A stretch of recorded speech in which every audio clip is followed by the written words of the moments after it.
Welcome to Shredder Fanfic. Like, subscribe, and hype video. Join members to gain early access to new videos. After the main character dies, he wakes up inside the boys as All for One. When he was reborn as All for One, at the start he is given every single quirk from My Hero Academia, no matter how broken. What will All for One do inside of the boys' universe? Close. He opened a med kit and laid out gauze, tape, antiseptic, scissors. "May I?"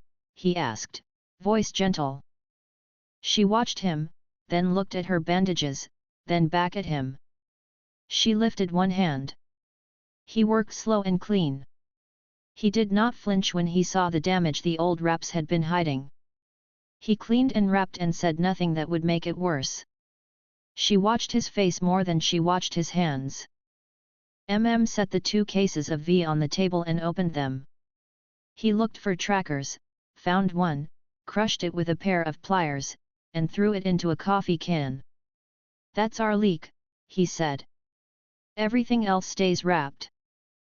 Butcher leaned against a pillar and looked at the cases, then at the girl, then at the 4 Nomu along the wall like statues that did not need to breathe. He rubbed his jaw with his thumb.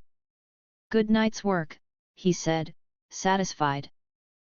Huey stared at the vials and at the girl and looked sick and angry at the same time. "They kept her in a cage," he said, low and even. Butcher's eyes flicked to him. "They keep lots of people in cages," he said. "Some are nicer." "That doesn't make it better," Huey said. "Didn't say it did," Butcher said. "Said it's normal." Shot him a look. "Don't play philosopher," he said. "It sounds bad on you." Butcher grinned, small and humorless. "I'll stick to murder, then." Frenchie finished the last wrap and sat back on his heels. He wiped his hands. "You see," he said to the girl. "Better." She flexed her fingers under the fresh bandage. Her mouth moved like she wanted to say something and then didn't. She nodded once. Frenchie's eyes went wet for a second, then clear again. He stood and turned away, wiping his eyes with his sleeve like he had dust in them. I stepped forward out of the dim at the edge of the room. Butcher saw me first and did not startle. He tipped his head. "You like the show?" he asked. I met his eyes through the mask. My voice filled the space like a low current. "I am satisfied," I said. "You showed discipline. You collected proof. You brought back something more valuable than vials." Frenchie exhaled, relief and gratitude in the same breath. "We could not leave her," he said. "You did not," I said. I looked at the girl. She looked back without flinching. I inclined my head to her. "You are safe here. No one will touch you without permission." She stared and did not move. She did not nod. Her eyes did not soften. That was good. Butcher pushed off the pillar. "You gonna shower us with gifts, then?" he asked with a grin that showed teeth now. "We earned it." "Yes," I said. I walked to the table and placed one small case beside the vials. Portable mirroring. Encrypted. Plug and pull. It will copy anything not air-gapped and leave nothing behind. Picked it up and weighed it in his hand. "This saves me an hour," he said, respect in his voice. "For you," I said. I turned my head to Frenchie. "And you?" He lifted his brows. "We. 2 more short hop anchors," I said. I tapped his shoulder lightly and let the change run through him. "You can carry 2 passengers if you anchor at a point you have already set. Do not overuse it. You will feel drain in your back and legs." He took a breath and nodded, eyes bright. "Merci," he said, sincere. Butcher rubbed his hands together like a man counting bills. "And our new friend?" "She stays," I said. "She will not be controlled. She will choose. If she decides to work with you, it will be because you earn it." Frenchie nodded quickly. We will earn it. Butcher's grin tightened. We'll see. I looked at Huey. His hands were steady now. The blue heat sat under his skin ready to answer. He met my gaze and held it, uncertain but present. You did well, I said. You did not waste heat. You did not panic. Continue. He flushed like a boy caught doing something right. Thanks, he said softly. I turned to the Nomu.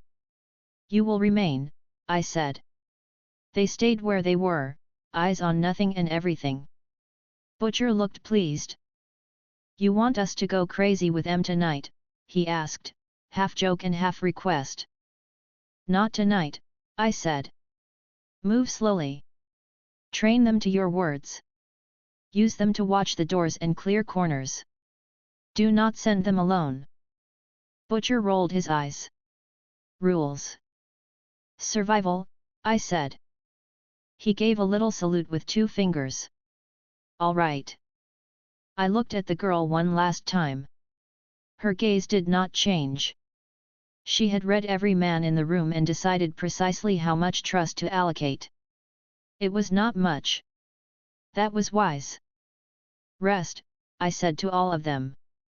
Tomorrow you will move the cases again to a second site. You will leak 1 photograph to the right mailbox. You will label it with a date and a lot number that matches the mirror. You will not overplay it. Nodded once. Understood. Butcher grinned again, real this time. Understood. I turned toward the dark and let the room fall behind me. Outside, the air had cooled enough to steady thoughts that did not need steadying. Vaught's relay tracked the van's idle and then shut down. A clerk at a desk in a different borough typed up a non-incident report to justify a long shift. A supervisor signed off with a rubber stamp.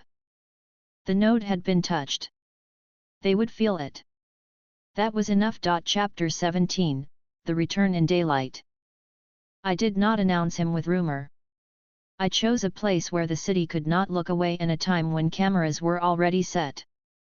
A controlled event drew more eyes than a whisper.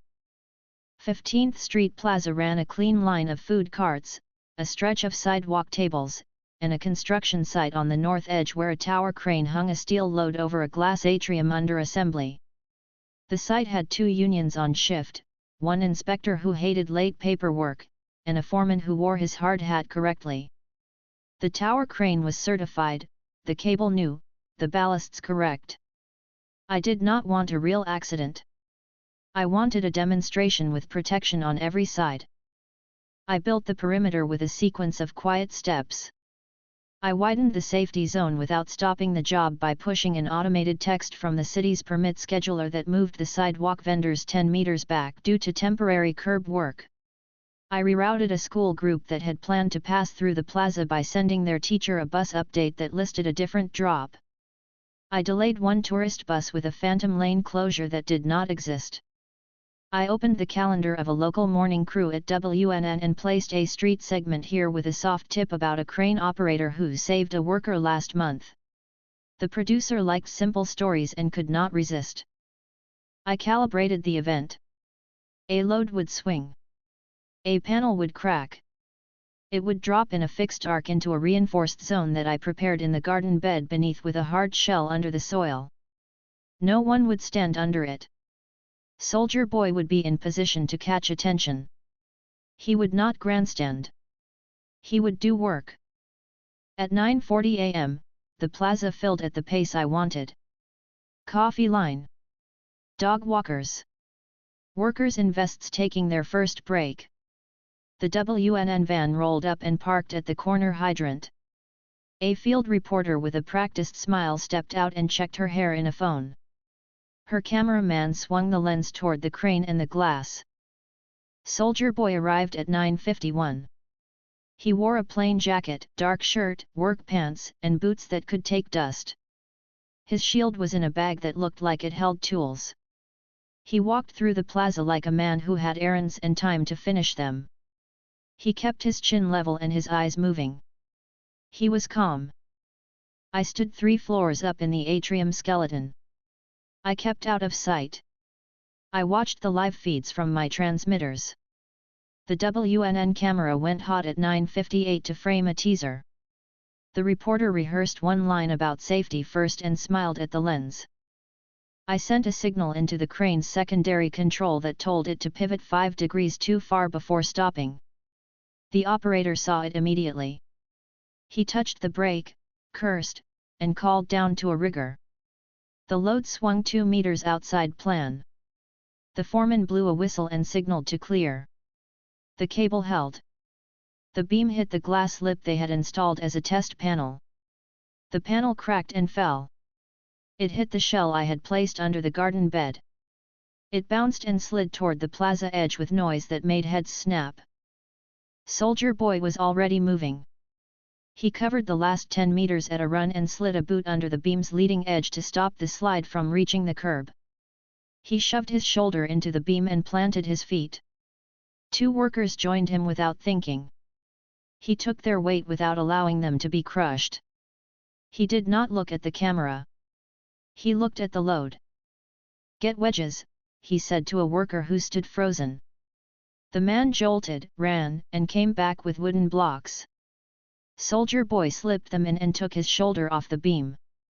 He exhaled and rolled his neck once. The reporter forgot her script. "Sir, what just happened?" she asked, breathless. He did not answer. He stepped back from the load and scanned the area for injuries. "None." The operator waved down in relief. The foreman jogged up and gave Soldier Boy a long look, as if he were scanning a memory he could not place. Then he shook his head and started barking at his crew to secure the frame. The crowd did what crowds do. 10 phones went up. A man said, "No way," to no one. A woman whispered a name she could not believe. The WNN cameraman kept filming. The reporter moved closer, mic up. "Sir, can we?" Soldier Boy raised a hand slightly to pause her and looked at the beam again. He turned his head toward the atrium and measured. He did not play. He worked. He reached out with mono and formed 3 low steel jack stands under the beam in a heartbeat. He kept them simple and overbuilt. He slid them into place and used his boot to set them one by one. He removed the wedges and tested the stands with his hands. He nodded, satisfied. The cameraman whispered, "Holy." The reporter blinked and collected herself. "Sir, that was, can you tell us your name?" He looked at her. He did not smile. He did not make it big. He spoke exactly like himself. "No," he said.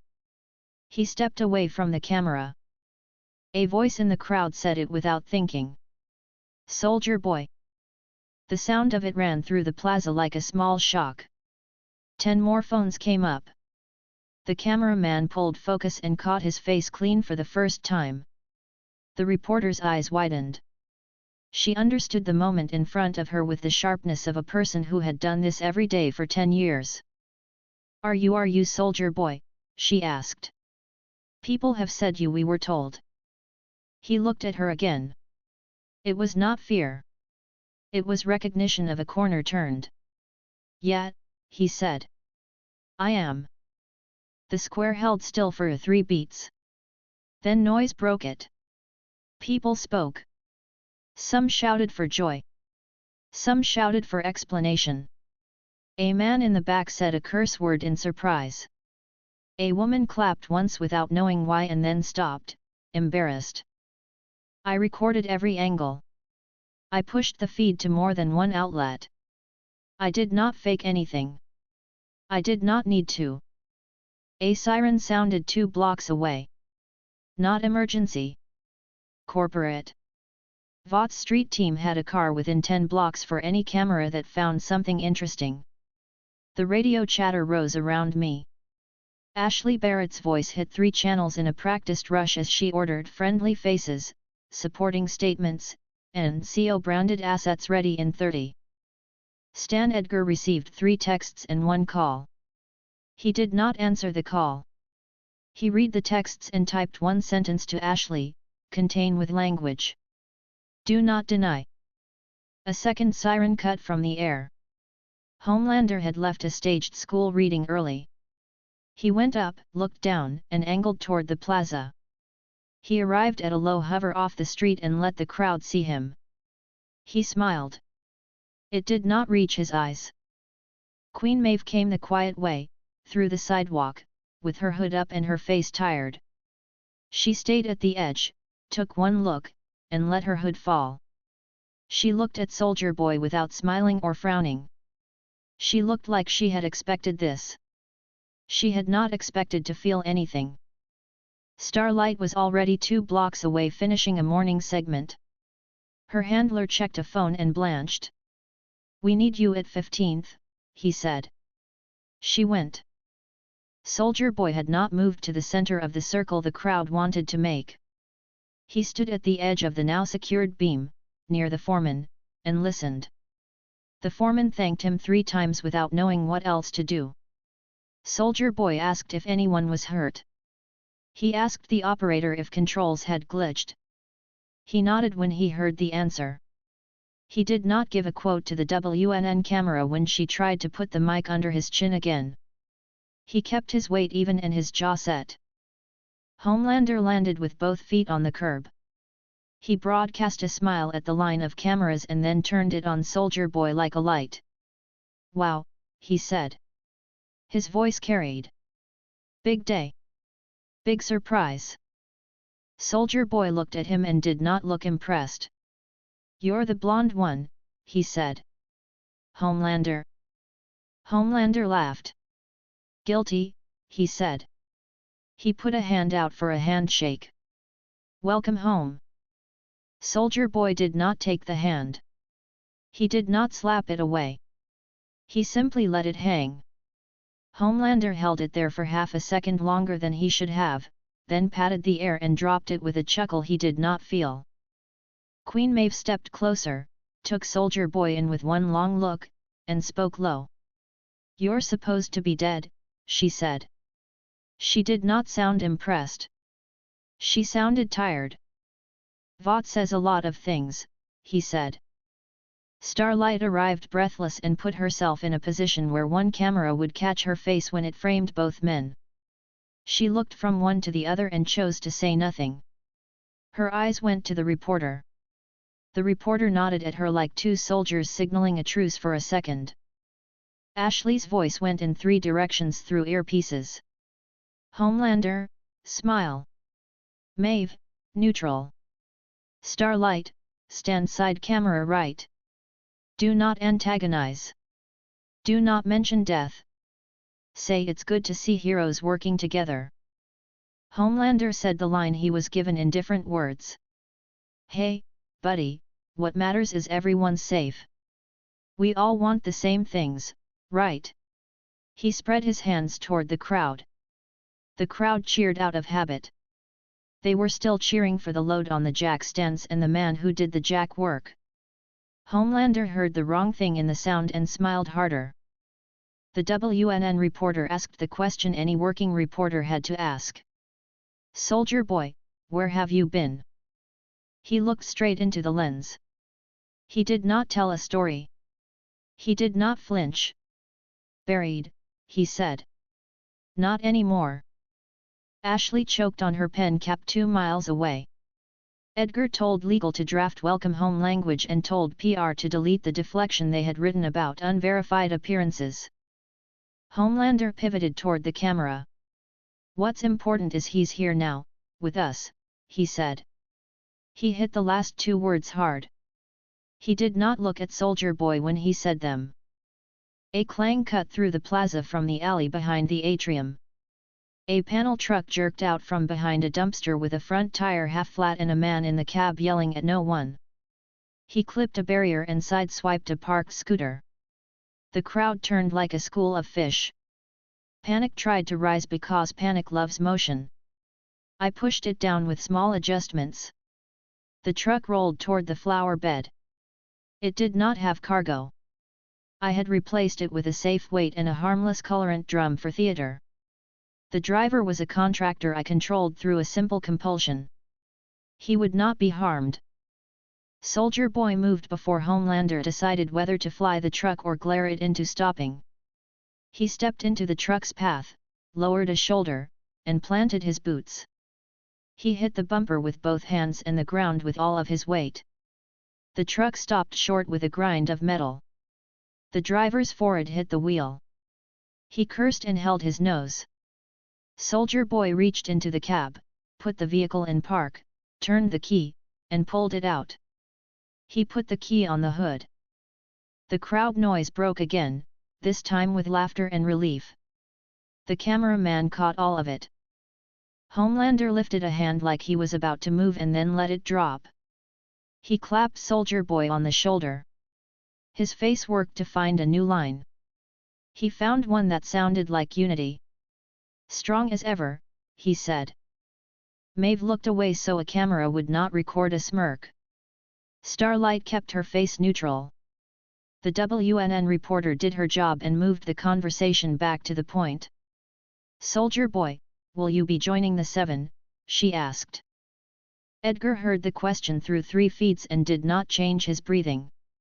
Ashley grabbed a coffee from the hand of someone who was not done with it and took 2 swallows she did not taste.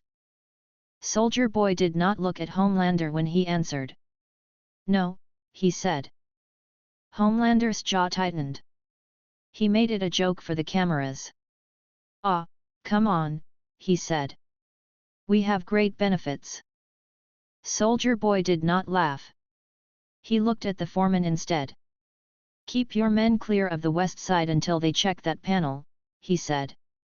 The foreman nodded 3 times and wrote a note in his phone with shaking fingers. Sirens cut the air for real this time. Police rolled slow into the curb lane with lights but no siren, because they had learned to enter scenes with soups like school principals. The lieutenant stepped out and saw the beam, the truck, the cameras, the capes, and the man who looked like a memory. He pressed his lips together, walked toward the foreman, and asked if anyone was hurt. "No." He nodded. Ashley's team reached the plaza with a branded clipboard and a handler with 2 headsets. She smiled at the reporter and said they would love to schedule a sit-down. The reporter smiled at her and kept her mic near Soldier Boy. "I let the moment extend in small increments and then I let it end." The crowd's energy moved from shock to talk. People took photos and shared them. I watched the numbers climb on a board I did not show anyone. I checked the city's emergency board. Clear. I checked the contractor. He held his nose and swore and asked 2 officers if he could call a tow. He could. He would be home by lunch. Homelander leaned into Soldier Boy, too close, all teeth and friendly eyes. "We should talk," he said. His voice did not carry. It did not need to. Soldier Boy kept his eyes on the foreman and the beam. "Later," he said. Maeve stepped in and cut the tension for the cameras with a line Ashley would appreciate. "Let's give the crews space," she said. "We're just in the way now." She looked at Starlight. Starlight nodded. Homelander was not ready to walk away. He stood a second longer, then forced himself to lift off. He rose slow, gave the crowd a wave that got a cheer because they had been trained like this, and flew out. Maeve left with Starlight. The reporter called after them about next steps. Starlight said nothing. Maeve said, "Ask PR," without slowing. Soldier Boy did not leave immediately. He shook 2 hands he had not asked for, told one worker to see a doctor about a cut finger, and then put his hands in his jacket pockets and walked away from the plaza at a normal pace. The camera followed him until he turned a corner. I stepped space around him and took him clear without anyone seeing him disappear. We arrived 2 blocks into a dead service corridor under an office. He stopped, leaned a shoulder against a column, and exhaled through his nose. "You did well," I said. My voice filled the small space. "Calm. Even." He looked up at me and let the strain he had been holding a little too tight go out of his face. You set the truck. Yes, I said. Good call, he said. He rubbed his chest once where discharge pain sometimes sat. I kept it quiet. You did, I said. You showed strength. You did not grandstand. You refused the team on record. You anchored the story. He cracked his neck and pushed off the column. He hates me already. He hates attention that is not his, I said. You took some. Good, he said, and meant it. I walked him to the warehouse without a step touching pavement that would matter. He put his shield down and sat at the table. He checked the phone. The feeds were full of his face. The captions swung between hero returns and questions for Vought. He scrolled without smiling. Butcher saw it from the other side of the river on a small television in his flat. He stood with his arms crossed and a grin he wore like a blade. There he is, he said, pleased. Huey sat on the couch with his hands fisted on his knees. That's him, he said, and could not stop watching. He's alive. Frenchie said nothing for a long time, then spoke softly to the girl who stood in the corner with her back to a wall. He was the first, he said. Before them. She did not answer. She kept staring at the screen like she was mapping the space between the crowd and the man who did not smile. Mother's Milk shook his head. This is going to make everything louder, he said. He went to the whiteboard and wrote 3 names and erased one. We need to move the stash tonight before the suits grow a brain. Ashley watched metrics roll upward and told Edgar the first wave was writable. Edgar told her to issue the welcome home, we support heroism everywhere statement and to keep Homelander close to a camera for the next 8 hours. He typed one line to legal, no confirmation. No denial. We are proud of all heroes. Black Noir watched the footage from a roofline a block away. He tilted his head and then leveled it. He left. I returned to Soldier Boy at the table. He had made a short list in his phone. Public gear, he had typed. He had written jacket, boots, gloves, mask if needed, no cape. You're becoming a brand, I said. He snorted. I hate brands, he said. He kept typing anyway because he understood the work. He looked at me. When do we start with the part that hurts them? Soon, I said. We will do this again. Daylight. Controlled. You will not overplay it. Then we will cut into their money. Then we will pull a file they cannot rewrite. He nodded once, sharp. Good. I left him to the lists. I opened my hand and reviewed the Plaza drone's recordings frame by frame. His movements were clean. The crowd saw what they needed to see. Homelander's eyes told the rest.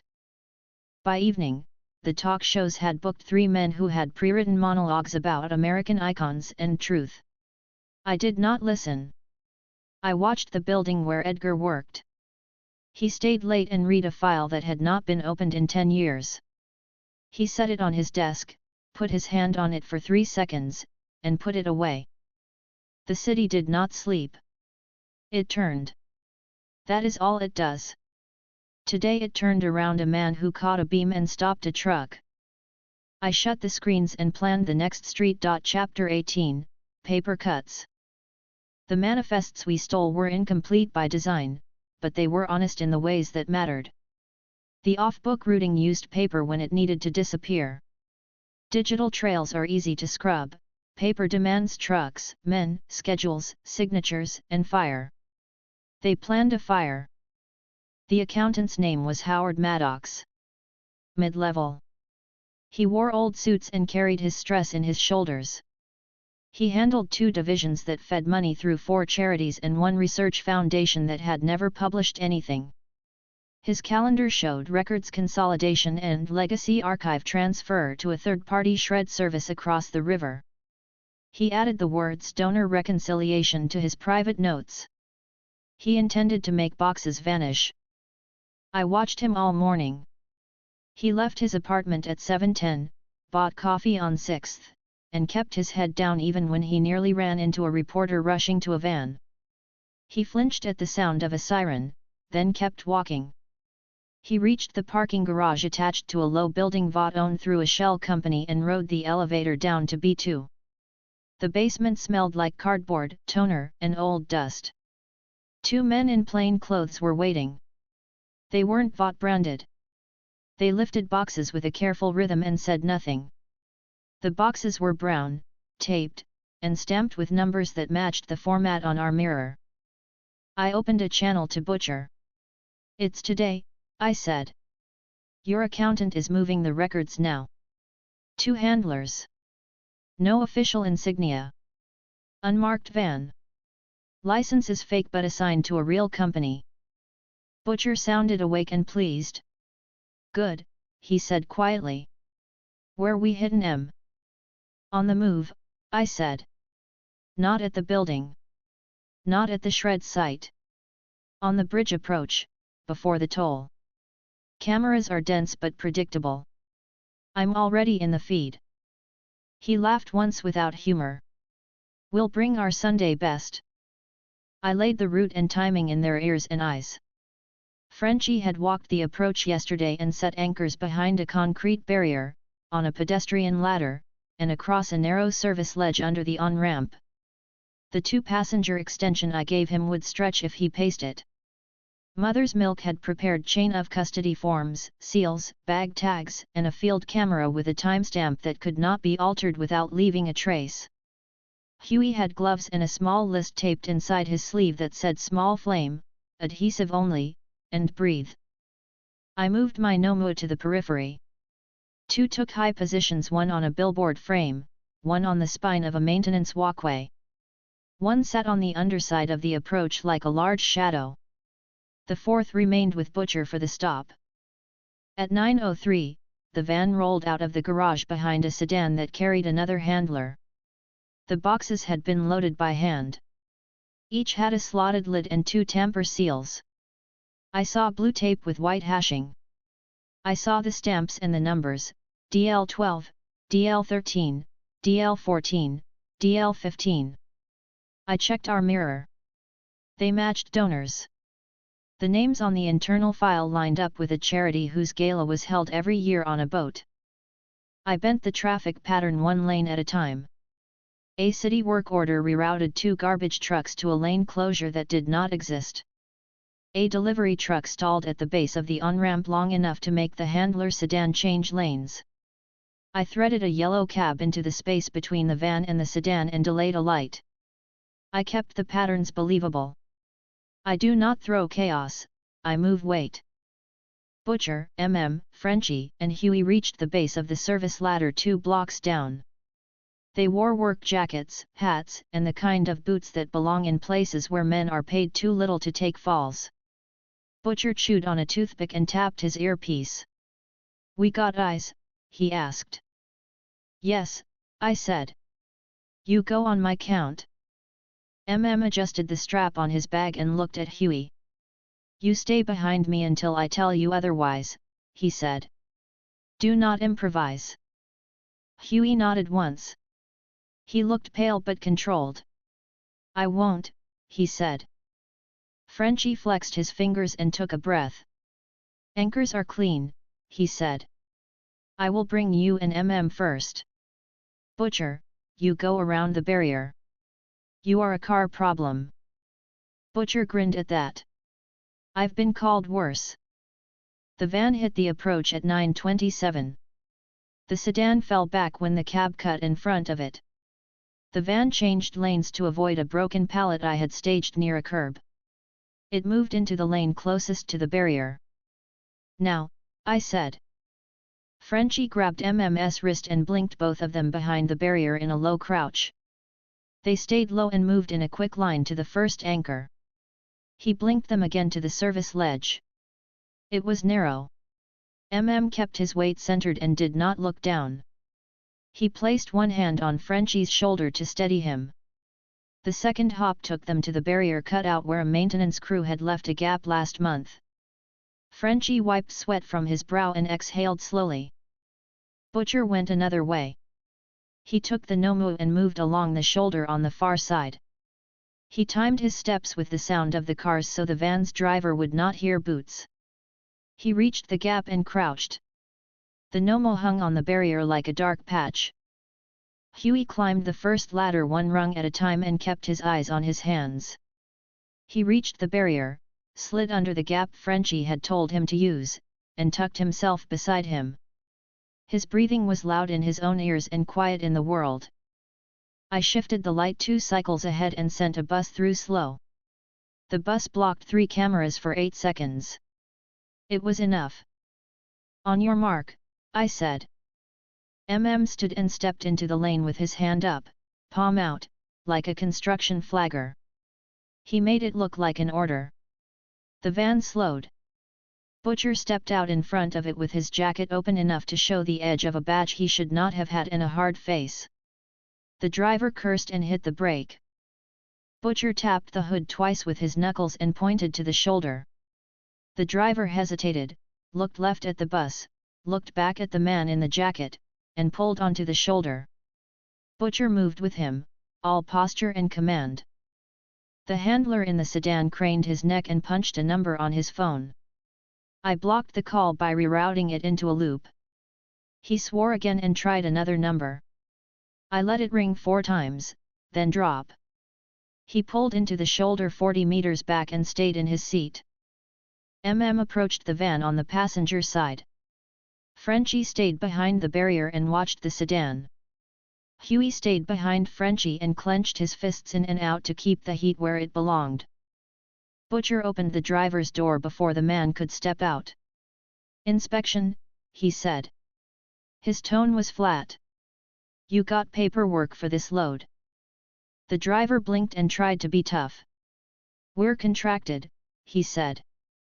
"Call my office." Butcher smiled without warmth.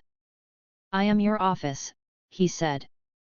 He reached down and clicked the seatbelt release like he had done it 100 times. The driver had to catch himself to keep from sliding. Butcher leaned in close and whispered something I did not need to hear. The driver swallowed and got out. Opened the side door. Cool air hit his face. He saw the boxes in neat rows and the tape on every one. He pulled on gloves, took out his field camera, and set it to manual timestamp. He snapped a photo of the van interior, the plates, the boxes, the seals, and the driver's face. He never pointed the lens at Butcher. He never pointed it at Huey. "Start the chain," he said to himself. He drew a pre-printed evidence form and wrote the time, the location, the plate, the names printed on the driver's badge. He did not write VOT. He wrote only what he could see. Frenchie stayed on the sedan. He watched the handler's hands.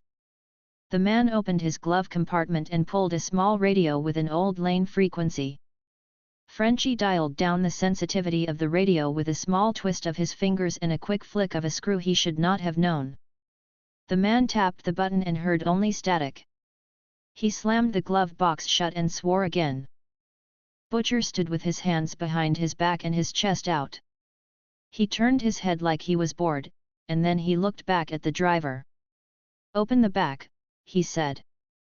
The driver, cowed, walked to the rear and unlocked the door. Climbed into the van and picked a box at random. DL13. He photographed the lid, the seal, and the lower left corner. He pulled a seal cutter from his bag and paused. "Huey," he said without looking back. "Adhesive only." Huey stepped up, hands steady now because he had a task that made sense. He set his palm over the seal's edge and pushed a small peel of heat into the adhesive. The edge curled. He pinched it with his gloved fingers and lifted it without tearing the hash pattern. He set it on wax paper and labeled it. Nodded. "Good," he said. He lifted the lid. Inside, binders lay in rows with tabs, disbursements, clinical, families, endowments, and one marked volunteer agreements. He took a photo of the top layer. He did not flip through it. He did not need to. He reached under the top binder and took the second. He photographed that too. He sealed the box with the same tape and pressed the seal back down with the warmed adhesive. Bag 1, he said. He passed the binder into an evidence bag, pushed the air out, and sealed it with a red strip that would show a fingerprint if someone tried to peel it. He wrote the code on the bag and on the form. He checked his watch. Time. Frenchie spoke in an even whisper. We have 90 seconds before the sedan driver tries his luck with the horn. He is unhappy. He has his hand on the door. Butcher heard it. He gave the sedan man a look that traveled far and settled into the handler's stomach. The man took his hand off the door. Butcher smiled without humor and turned back to the driver. Lovely day, he said. Sit tight. 2 more boxes. DL14 and DL15. The same process. Huey's heat stayed clean. MM's camera clicked and clicked. He did not waste frames. He did not speed up. He knew the difference between fast and sloppy. Frenchie tapped his foot to keep time with his pulse and called the sedan man's micro moves: hand to pocket, glance left, glance right, shift weight, lean. He was steady. The Nomu at the barrier moved half a meter to adjust its hold when a cyclist came too close to the shoulder. The cyclist wobbled, cursed, and continued. No one saw the hand that held him upright for a second. Last one, said. He reached under the third binder and pulled the fourth. It was heavier. The tab read donor family's special approval. He set it on his thigh and took 3 photos in quick succession: the tab, the handwritten note dated 4 years ago, and the sign-off with 2 names. One belonged to a donor everyone knew from billboards. The other belonged to a doctor whose foundation had never published anything. He did not open the binder. He sealed it. Butcher leaned into the van and picked up a random small box that looked like office supplies. He shook it. Paper clips rattled. He looked at the driver and smiled. Recycling, he said, and set it down. He tapped the roof of the van twice with his knuckles. You're free to go, he said. Our office will call yours if we have questions. The driver blinked. That's it. That's it, Butcher said. He closed the door and slapped it. Drive safe. The driver got in. He looked at the sedan handler for direction. The man in the sedan shrugged helplessly and started his engine. The van pulled away. Butcher watched it merge back into traffic and then turned on his heel. Out, he said. Frenchie took MM's wrist and blinked them twice to the service ledge and the ladder. Huey followed and forced himself not to look down. Butcher walked along the shoulder like he owned the lane. The Nomua followed him like a shadow and then climbed up the barrier and disappeared into the structure. No one noticed. Cameras showed 8 seconds of bus and then a clear lane with nothing suspicious in it. They met at the base of the ladder behind a tarp. Set the bags on the ground and pulled fresh gloves. He opened the first bag and photographed the label again. He weighed the binder and entered the weight on the form. He did the same with the second and third. He sealed the bags again and looked at Butcher. Photo for the leak, he said. 1 shot. 1 page. Tight. Butcher nodded and stepped back. Frenchie took the field camera and crouched. He drew 1 binder to the lip of the bag to show the tab without exposing everything. He framed the text at the bottom that tied a donor name to an approval. He got the lot number in frame. He took 1 photo. He checked the focus and nodded. Slid the binder back into the bag and closed it. That's all the world gets for now, he said. Huey blew out a breath he had been holding. We did it, he said. He sounded surprised. Butcher clapped him on the shoulder. You didn't burn the bridge down, he said. I'm proud. Huey half smiled. Thanks, he said, Shy. Move, I said. They will realize the timing when the driver reports a stop in the wrong lane to the wrong office. We have 8 minutes until a call lands in the hands of someone who will send a car to look. They moved. Frenchie blinked them 2 blocks to a service alley where the Nomo lowered the bags carefully over a fence. Carried them like a man carrying a sleeping child. He did not run. He did not drop. Butcher walked behind him with his hands in his pockets and a grin he wore for himself. Huey watched every corner like he expected extras to roll out with rifles. At the warehouse, cleared a table with one sweep of his arm and set the bags down. He washed his hands and put on new gloves. He set the forms beside the bags, checked the camera, and wrote the final line. Chain transferred to locked case at 11:03. He signed. He looked at Frenchie. Frenchie signed as witness. Huey signed under that, hand shaking a little. Butcher did not sign. He poured coffee and watched them work, amused and satisfied. Kid, said to Huey without looking up. You did good. Huey flushed. Thanks, he said quietly. Frenchie opened the laptop and pulled the one photo.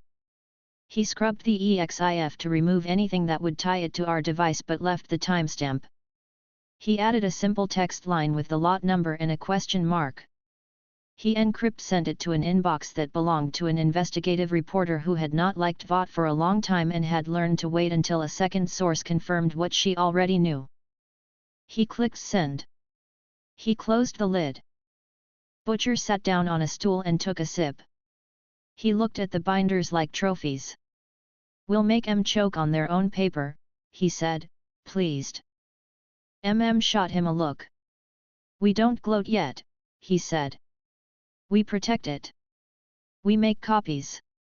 We plant a second copy somewhere else, and we sit on this like it's a grenade with the pin half out. All right, Mum, Butcher said with a smirk, but he nodded and meant it. I stepped out of the dim near the pillar. Butcher didn't startle. He tipped his head. Boss, he said, mocking the word because he liked to see whether it irked me. It did not.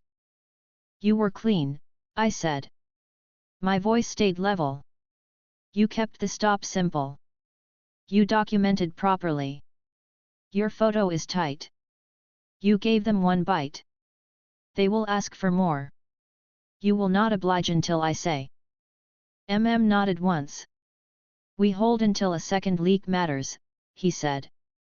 Yes, I said. I looked at Huey. Your control improved. You used heat only where needed. He straightened under the attention. I practiced, he said. Frenchie helped. Frenchie smiled at the compliment and made a little bow with his head. He is getting good, he said. Soon I will not have eyebrows. Huey laughed once and then looked embarrassed. Shook his head and hid a smile. I turned to the binders. You will build 2 copies, I said. One scanned. One physical. You will not trust one format. Obviously, said. He pulled out a portable scanner, set the first binder on the bed, and started feeding pages slowly. He did not rip. He did not rush. Butcher stood and stretched his back. You want us to take the Nomu on a victory lap? He asked. Scare the men in suits a little? Put them off their lunch? No, I said. Today you rest. Tonight you move the copies. Tomorrow you will be asked for comment by a reporter who pretends she doesn't know who you are. You will say nothing. You will move your hand and hang up. He grinned. That I can do. The girl watched from the corner with the same steady gaze she wore the night before. Frenchie kept moving near her without crowding. He set a bottle of water near her and did not look to see if she drank. Huey glanced at her and then away. Tracked her in his periphery like a careful man does when he has a new variable in his space. I left them to the work and stepped out. Ashley Barrett saw the photo 20 minutes later and went grey. She sent it to Edgar with 5 question marks. He responded with one sentence, "Do not respond." Legal read the names and tried to jump ahead of the working theory. They could not. The donors would call. They always did when their names appeared in the wrong place. Edgar stood at his window for 10 seconds and then sat. He opened a file with a list of private numbers. He drew a line through one he would not call. He called 2 others. He spoke for less than 15 seconds per call. He held the calls just long enough to put the idea of a controlled release in their heads so they wouldn't run to the press on their own. Homelander was on a set reading a scripted statement about Unity. A producer's assistant showed him the photo on her phone without meaning to. He read the donor name and the word approval and did not understand the chain but understood that it made someone powerful nervous. He smiled harder at the camera and showed teeth. He finished the line and asked the assistant where she got the photo. She stammered and said Twitter. He handed the phone back with a gently squeezed hand that made her gasp. Black Noir read the caption on a rooftop and tilted his head. He left the roof without leaving a mark. I returned to the warehouse. Had finished scanning the first binder and had started the second. He moved with steady hands and a slow jaw.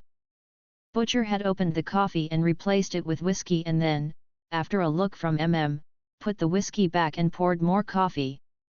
Frenchie cleaned his tools. Huey walked in a small circle and looked down at his hands like they were still new. "You did good," I said, and let the words sit in the room where they belonged. Nodded once without looking up. Butcher chuckled low. Frenchie exhaled like a string had been loosened. Huey smiled without trying to hide it. I stayed long enough to confirm the scans were clean and the hashes matched. Then I stepped out into the afternoon and checked the shred facility schedule. The van would arrive only 2 minutes late.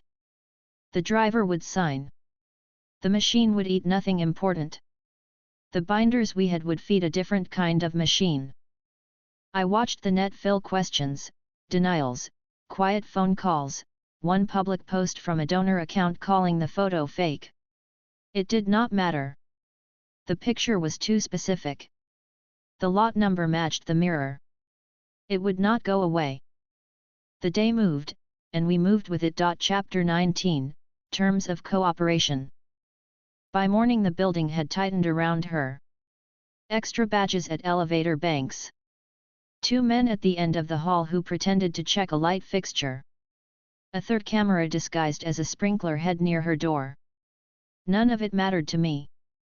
I stood 3 floors down for half a minute and listened to the pattern of movement above heels on carpet, a cartwheel that squeaked once in a rotation, a radio clipped to a belt.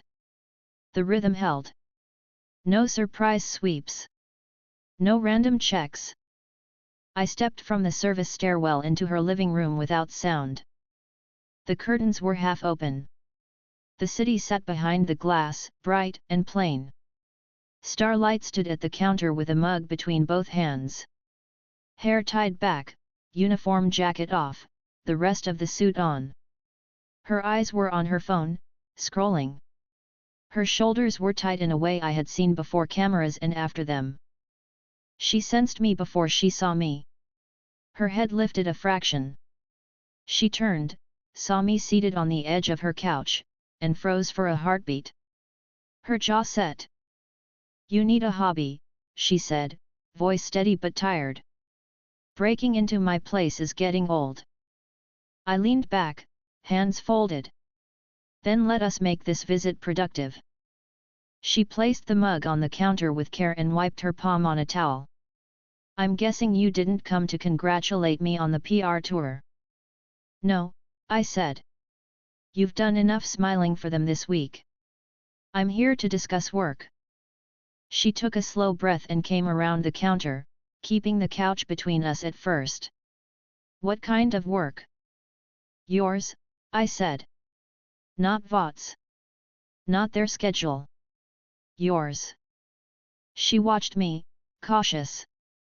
"You're going to have to be a little more specific." I nodded once. I want you to work with me.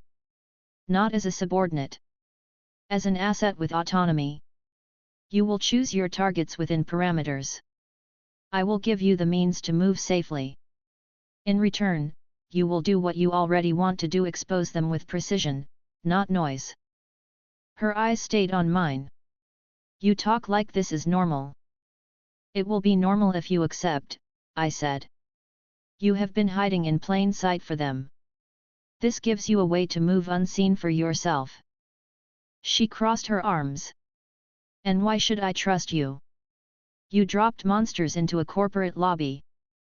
You strong-armed me into going public. You hijacked a live feed. I don't even know your name. You do not need my name, I said, calm. You need results. You have seen mine. Her mouth tightened. You also put people at risk. No civilians were harmed, I said. I designed it that way. The people who were hurt were paid to be violent and chose wrong. She shook her head slowly. That's a nice way to say you used them. I use the tools at hand, I said evenly. Just as they use you. The difference is I am offering you control. She stood quiet for 3 beats. What exactly are you offering? A quirk, I said. A power that will allow you to move through this building and any other without being seen or recorded. It will make gathering proof simple. It will make leaving dangerous rooms easier. It will keep you alive. Her eyes flicked to the door, then back to me. You can just give powers away. Yes, I said. She swallowed once, controlled. What's the power? Invisibility, I said. Your body will vanish at will. Your clothing will remain visible. You will have to adapt. But inside VOT, it is enough. Her brows rose. My clothes stay visible. For now, I said. You will learn to compensate. Dark layers. Tight lines. Or strip to the minimum when necessary. You will choose based on the operation. It is a limitation, not a failure. She made a face. That's not ideal. Nor is your current position, I said. But we are not writing a wish list. We are building a tool set. She looked down at her hands, then at the window, then at me. If I take this, what do you want me to do? Listen, I said. And follow these terms. First, you report nothing of me to anyone. Not Maeve. Not Huey. Not Butcher if he reaches you. Not the press. Second, you use this power to gather evidence only when you have 2 reasons to be in a place. 1 reason is never enough. Third, you do not risk yourself for footage that can be obtained again tomorrow. Fourth, if Homelander is within 20 meters, you do not use it unless you are already moving away. His hearing is unpredictable. Fifth, you will not kill. Not with this. That is not your role. Her jaw tightened at the last line. I don't kill. Good, I said. Then we share a constraint. Since when do you not kill? She asked, skeptical. Since forever, I said. I remove obstacles. I do not play with bodies. It is messy and stupid and draws heat you cannot use. She exhaled. You're giving me rules. I am giving you survival, I said. Take it or leave it. She pressed her tongue to her cheek and looked at the floor. The silence stretched. Her shoulders dropped a fraction. She looked up again. If I do this, I choose what I get, she said. I choose who I help. I choose when I stop. Yes, I said. You will choose. I will advise. She stepped around the couch, closer now. Her chin lifted. Okay, she said. Do it. I stood. I moved within arm's length and raised my hand. She flinched once and forced herself still. Her breath came steady. She set her jaw. I placed my gloved fingers against her sternum and released the quirk into her body. The transfer slid down her skin like a thin layer of cool air. She gasped, a short sound, and blinked. It tingles, she said quietly. It will stop, I said. Close your eyes. Think of your skin not being seen. Ignore your hair. Ignore your suit. Focus on the outline you carry in your head of your own body. Let it fall away. She closed her eyes. Her brow furrowed. Her hands flexed at her sides. For a second nothing changed. Then her face faded from sight. The line of her throat disappeared. Her shoulders vanished. Her hands were gone. Her suit remained, floating like it was hung on a soft frame. She opened her eyes and made a small sound of surprise at the absence of her own body. "Oh my God," she said, reflexive. She looked down at herself and saw only the visible layers. She raised an invisible hand and pushed 2 fingers against the fabric at her waist. It dented. She laughed once under her breath, a quick, shocked sound. "This is really weird."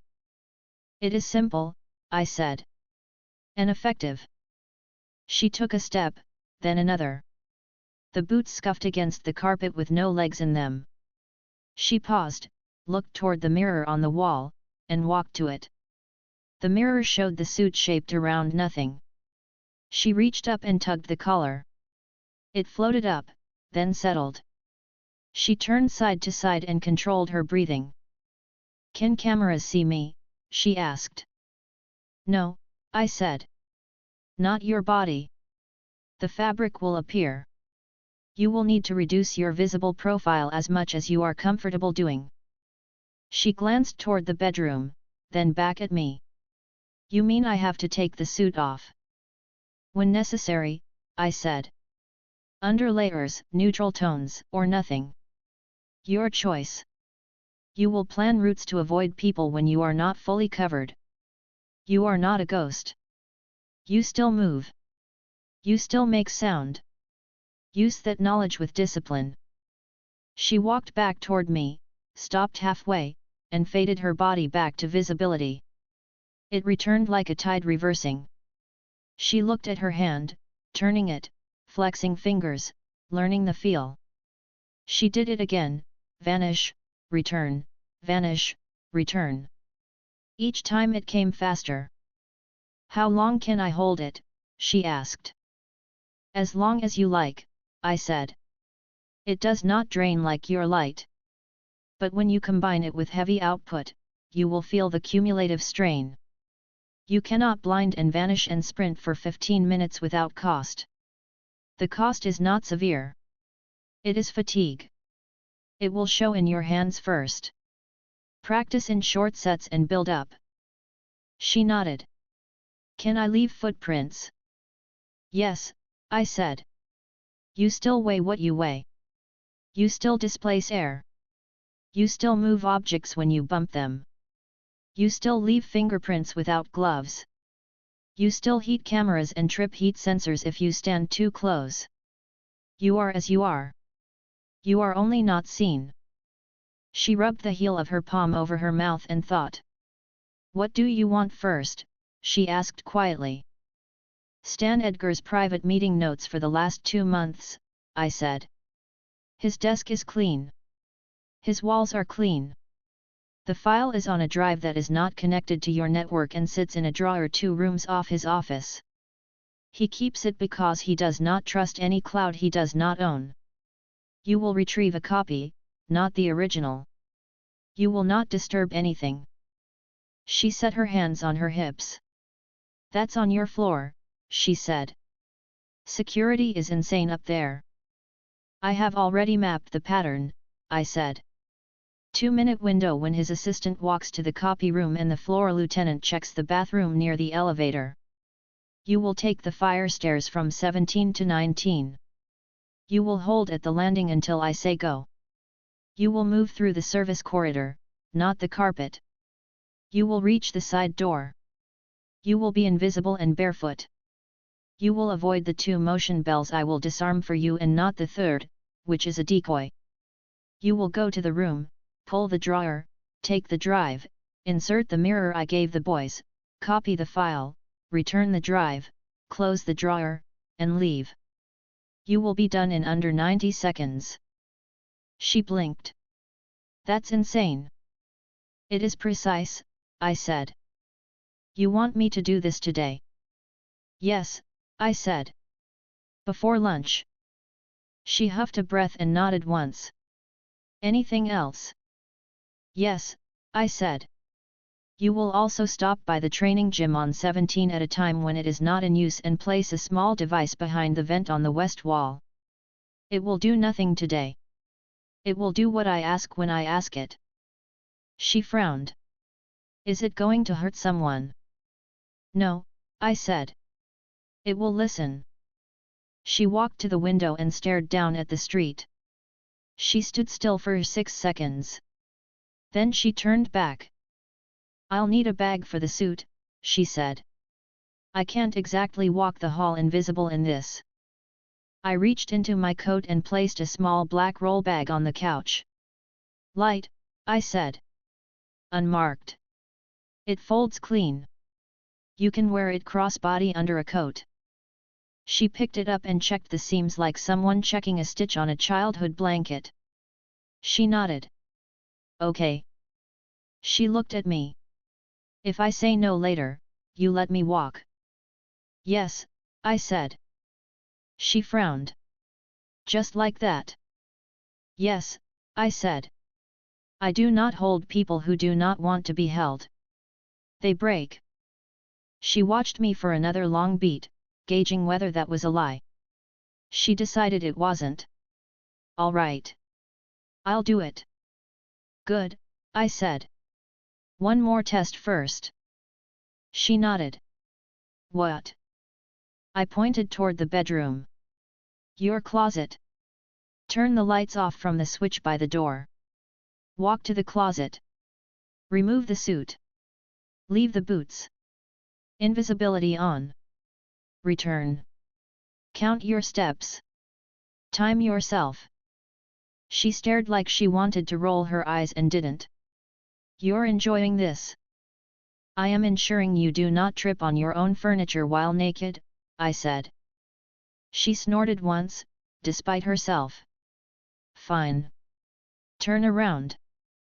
I did. She moved. The bedroom light clicked off. A drawer slid quietly. A hanger rattled once. The sound of fabric, soft and controlled. 31 seconds later, the bedroom door opened and closed without a body. Bare feet did not make much sound on carpet, but they made some. I counted them automatically. She came around the couch in full invisibility with the suit folded over one arm I could not see. Time, she asked. 37 seconds, I said. You can cut 7 when you don't care about wrinkles. She set the suit on the couch back, where it draped like a display. She moved her invisible hands into the roll bag and packed it with habit she did not realize she still had from years of pageants and flights. You're going to have to turn around again, she said. Yes, I said. I faced the window. She moved again. A closet door, a drawer, a half breath at the mirror, a light click. She returned to the room fully dressed, hair pulled back tighter, coat over the suit, bag under the coat. Her face was composed. You're not going to watch me walk out the door like this, she said. I am going to watch you walk to the stairwell, I said. I will guide you from there. She stood at the threshold and paused. Why me? She asked, not as a complaint but as a fact she needed filled. Because you are already doing the job, I said. You just needed better tools. She absorbed that, then nodded once and opened the door. She checked left and right. No one. She stepped out, closed it without a click, and moved to the stairs like a woman walking to get water. I joined her in the echo of the stairwell without being seen. Down one flight, I said, low. Hold. She went down, paused at the landing, and put her hand on the rail. She looked calm. Her breathing was steady. I checked the 2 signatures on 19. The assistant left her desk with a stack of papers. The floor lieutenant walked toward the bathroom. Go, I said. She moved. Bare feet would have been better, but she wore thin socks inside her boots and rolled them quiet. She hit the service corridor and turned right, shoulders relaxed, bag tight to her side. A guard looked straight ahead 5 feet from her and did not see a body. He saw nothing. He kept walking. Left, I said. Door 2. Latch is loose. Do not let it click. She found it by touch and slipped inside. The room smelled like paper and metal. She went to the drawer I had named, pulled it, and saw the drive case.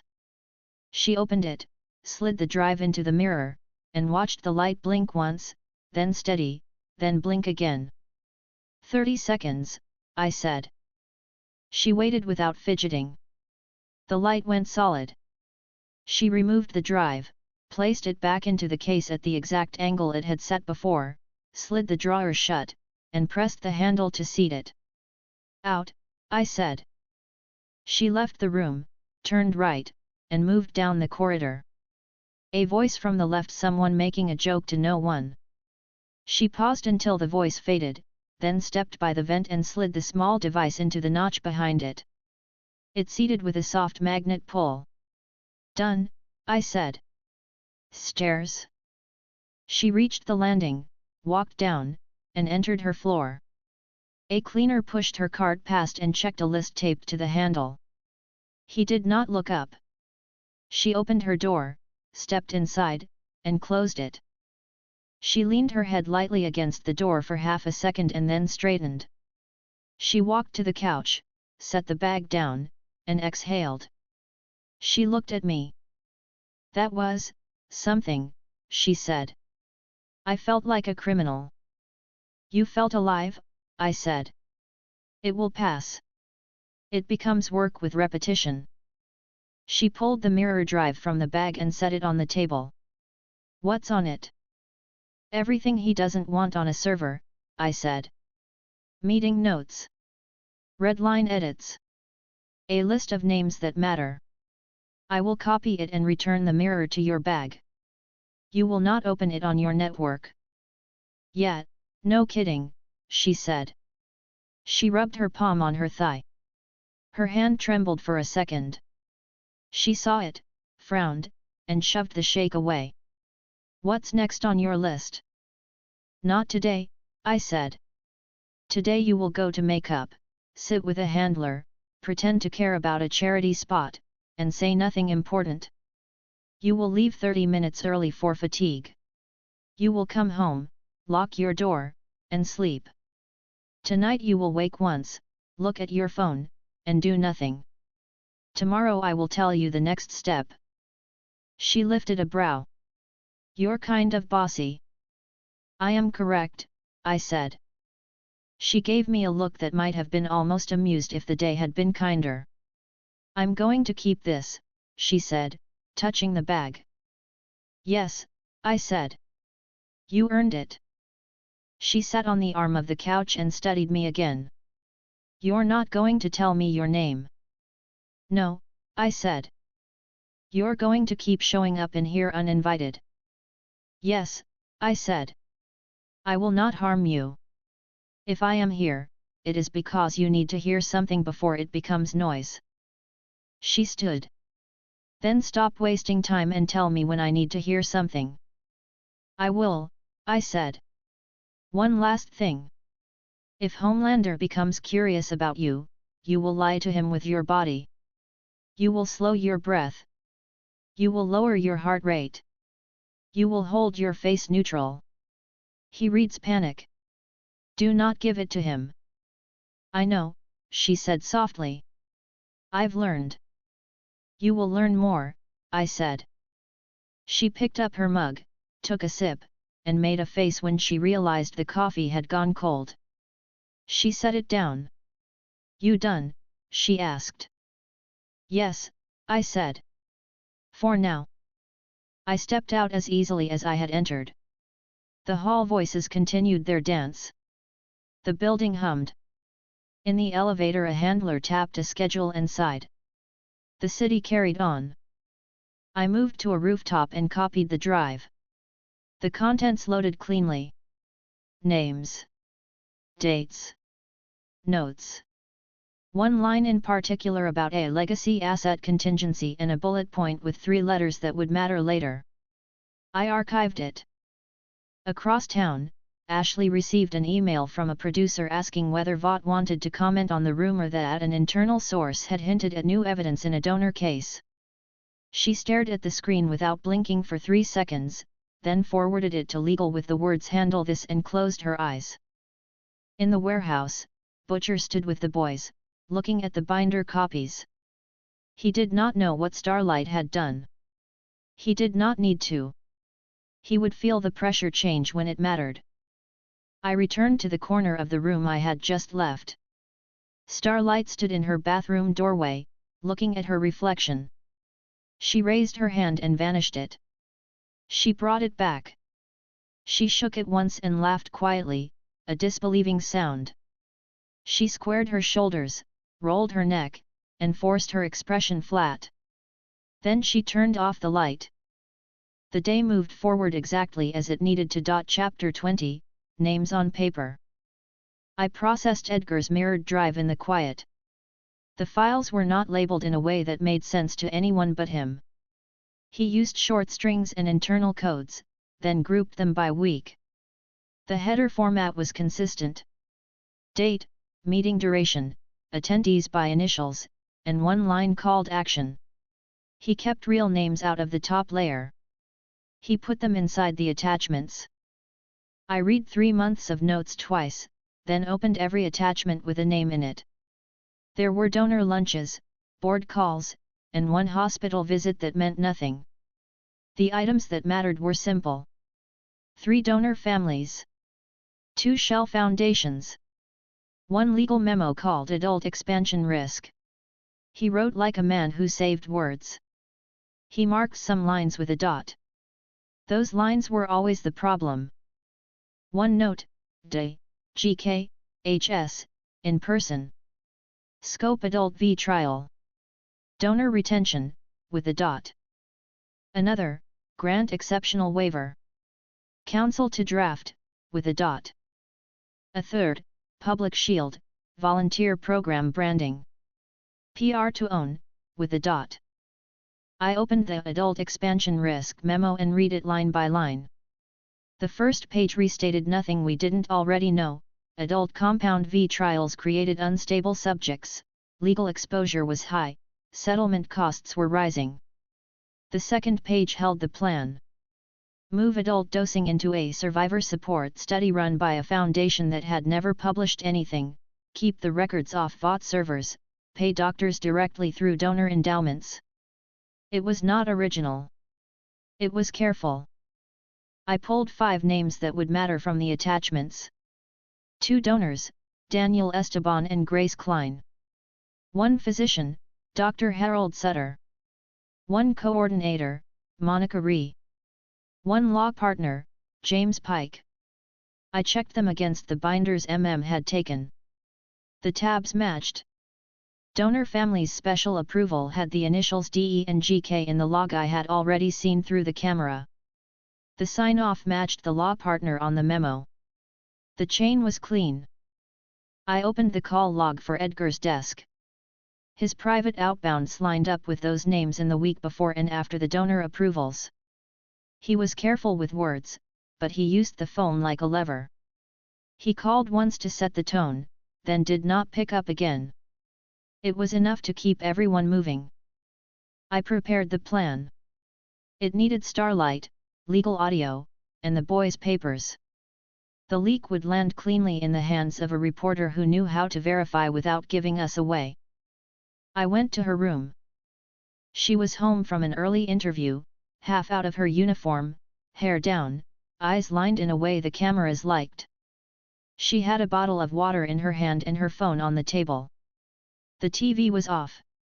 She looked tired in a way that was not weakness, it was concentration stretched thin.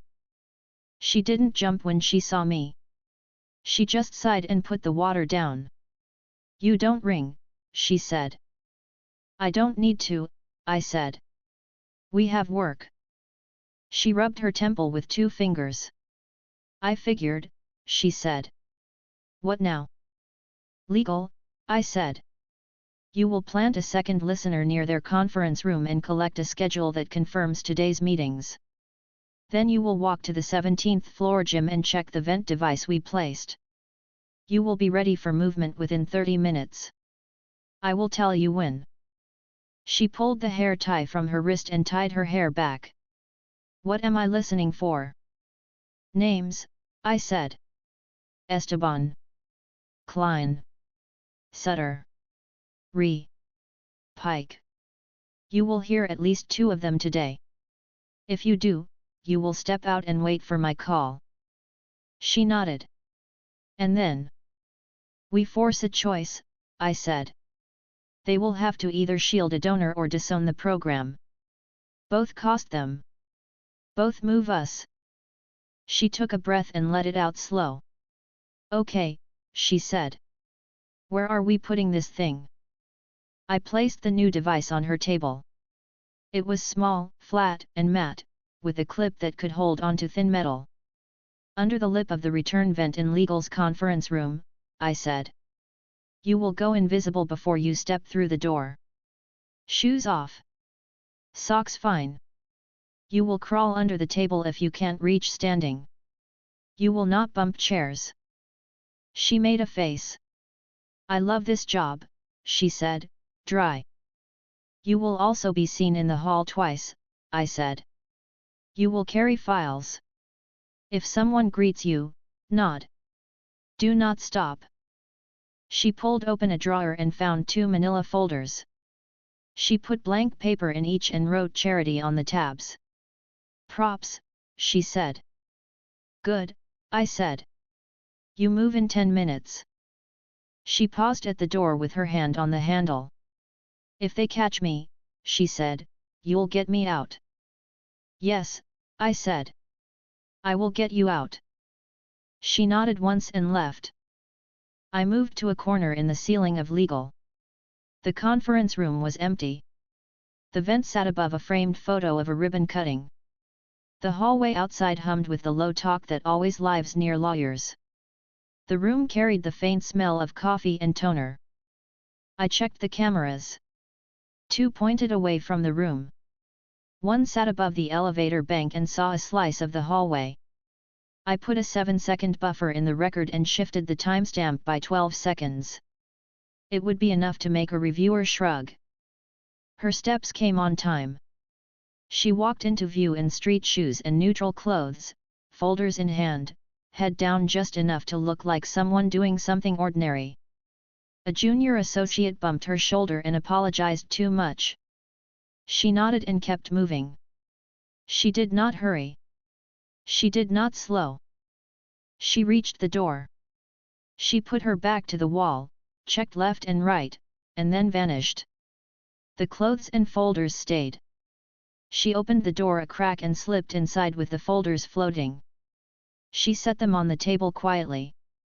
She stepped to the vent, reached up, and could not quite climb without disturbing a chair. She lowered herself to the floor.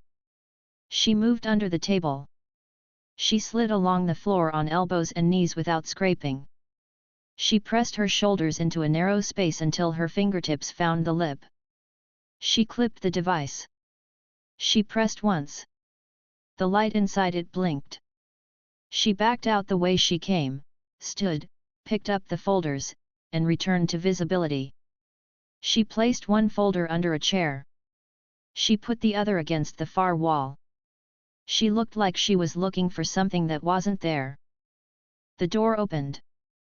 James Pike walked in with 2 associates. He stopped when he saw her, frowned, then put on the smile he used for people he had judged useful. "Annie," he said. "Everything all right?" She held up the folder. "Looking for a copy," she said. I thought someone left it in here.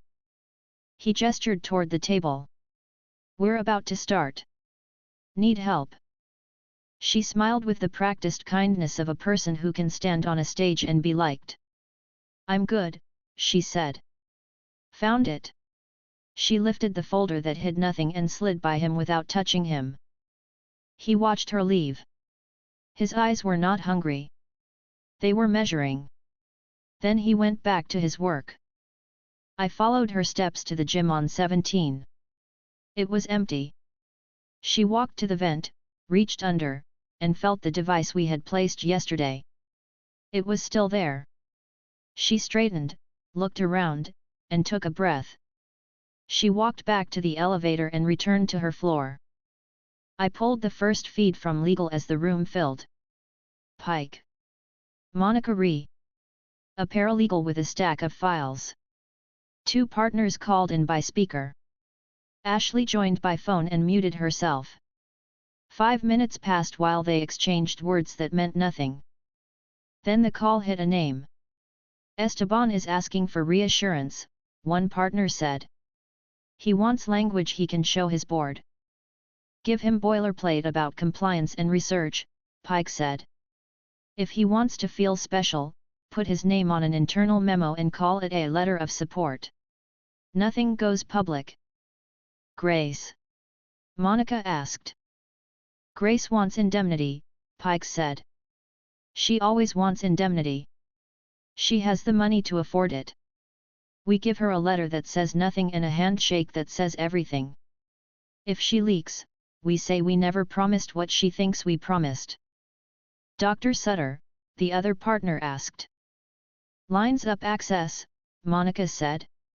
He has a new site. He's asking for upgraded logistics. Security to handle the door. It's a few blocks outside our normal zone. Ashley unmuted, voice thin. Keep my name out of the logistics. I can't sell it if my team looks like they moved it. Noted, Pike said. So everyone understands the rule. No real email on this. Phone only. Paper only. Shred only. The Foundation gets credit for goodwill. We keep our hands dry. They moved on to new business. It did not matter. I cut the feed and stored it. I dialed Butcher's line. He answered on the third buzz. Yet. It's time, I said. We have confirmation. Names match the binders. Adult V disguised as survivor support. Donors attached. Legal is drafting lies.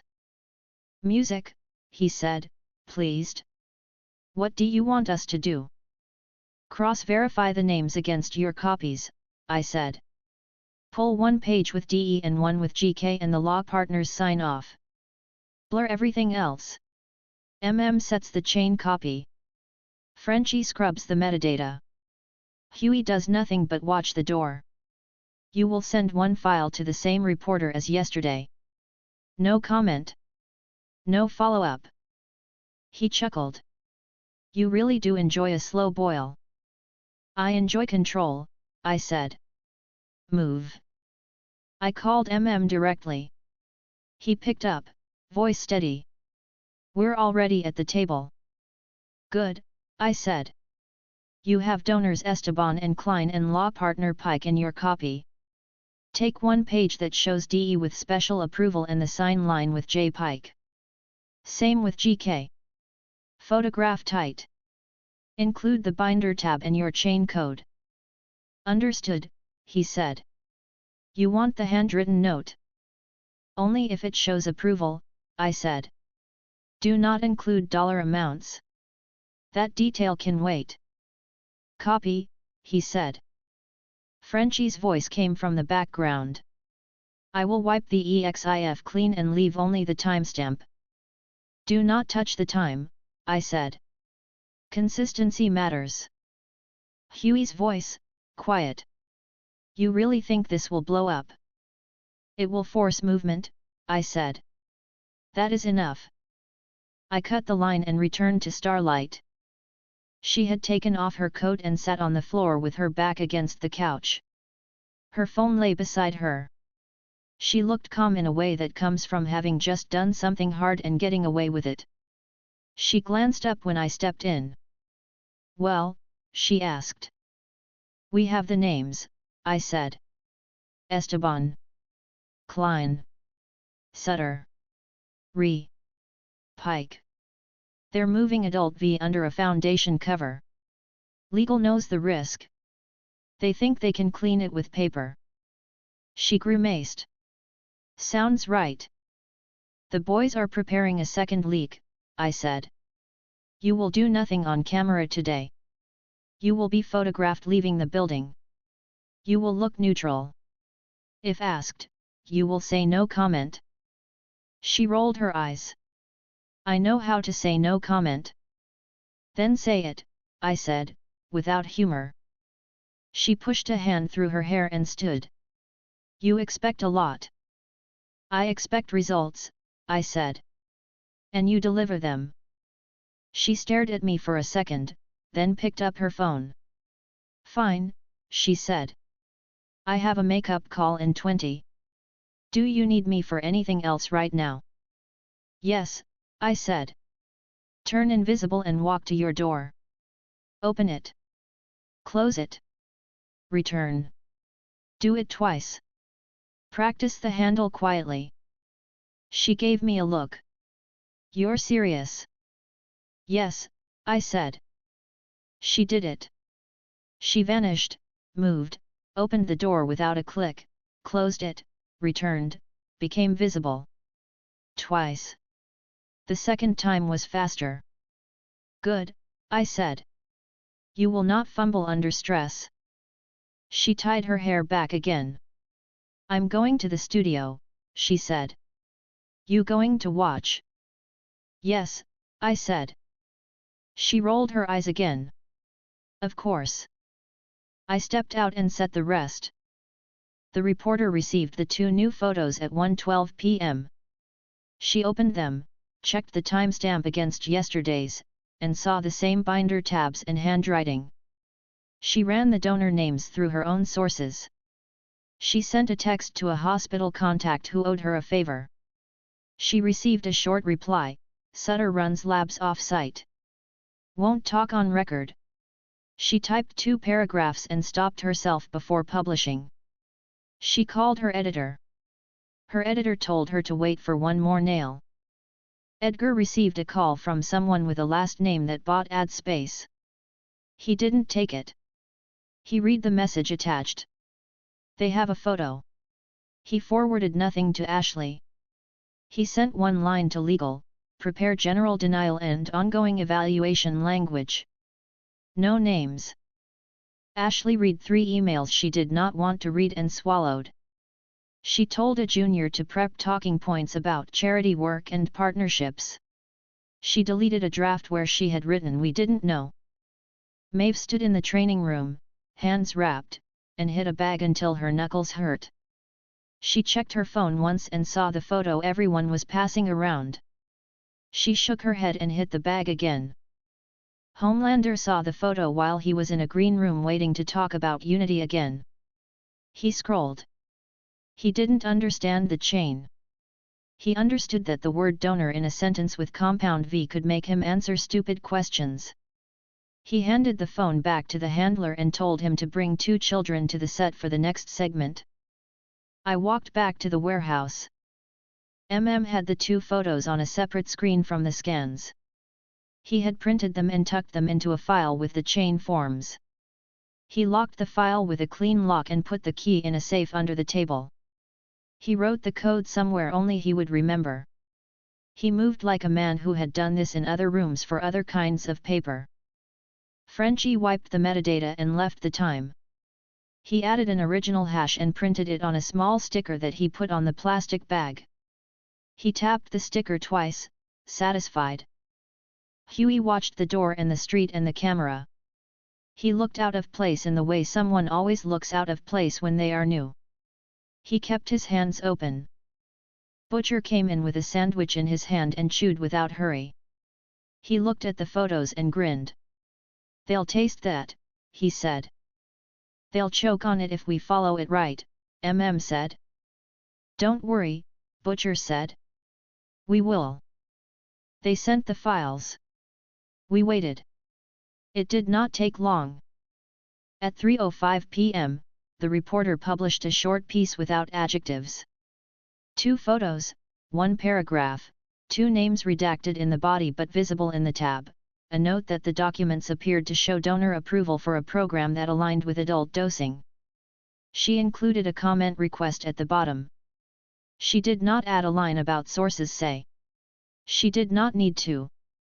The first donor's PR team posted a denial within 7 minutes. It said the photo was fake and probably illegal. It included a complaint about smear campaigns. The second donor said nothing. The Doctors Foundation posted a photo of a ribbon cutting from 2 years ago with a caption about hope. It read like a confession to someone who knew how to read lines. Ashley told her team to move the "We support survivors" language into a tweet and to schedule a soft TV hit for the morning where she would say they were proud of their community partners. She asked legal if they needed to issue a cease and desist. Legal said no. Edgar said no. She didn't sleep at her desk because she couldn't. I stood on the roof across from the tower and watched the upper lights. I counted the rooms that stayed on past 7. I counted the ones that turned off early so the people in them could pretend nothing had happened. Starlight returned to her room and sat on the floor again with her back against the couch. She had done the studio hit with a clean face and a neat line about community. She looked at her hands and flexed them. She looked at the bag with the device in it and put it in the closet. She sat still. I stepped into the room. She looked up. "You happy?" she asked, tired but curious. "I am satisfied," I said. We tightened the line. They have to move. When they move, they leave tracks for us. She rubbed her thumb over her palm. "You're going to ask me to go back in there?" "Yes," I said. "Not tonight. Tomorrow morning you will go to legal again. They will be less careful because they will feel rushed. You will collect the draft language they are writing for Edgar. It will be on a printer tray when someone walks out." She nodded slowly. "I can do that." "You will also be photographed leaving the building today by a tabloid," I said. "If they ask you about the donors, you will say no comment and get in the car. Do not argue. Do not look angry. Neutral." She rolled her eyes again. "Neutral. I get it." I looked at her face and saw strain she was holding away from everyone else.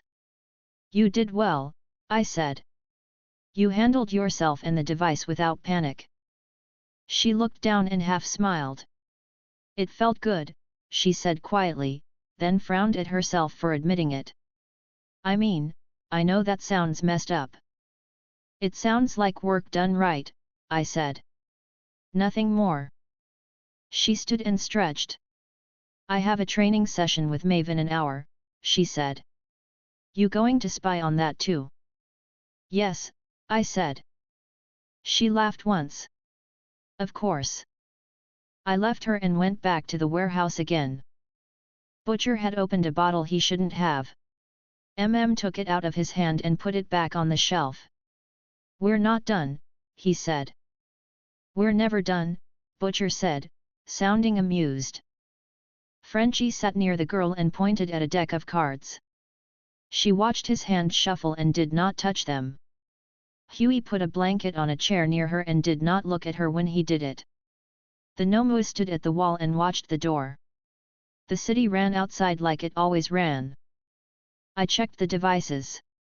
The legal listener captured a second call at 6:14 p.m. "Pike and Edgar."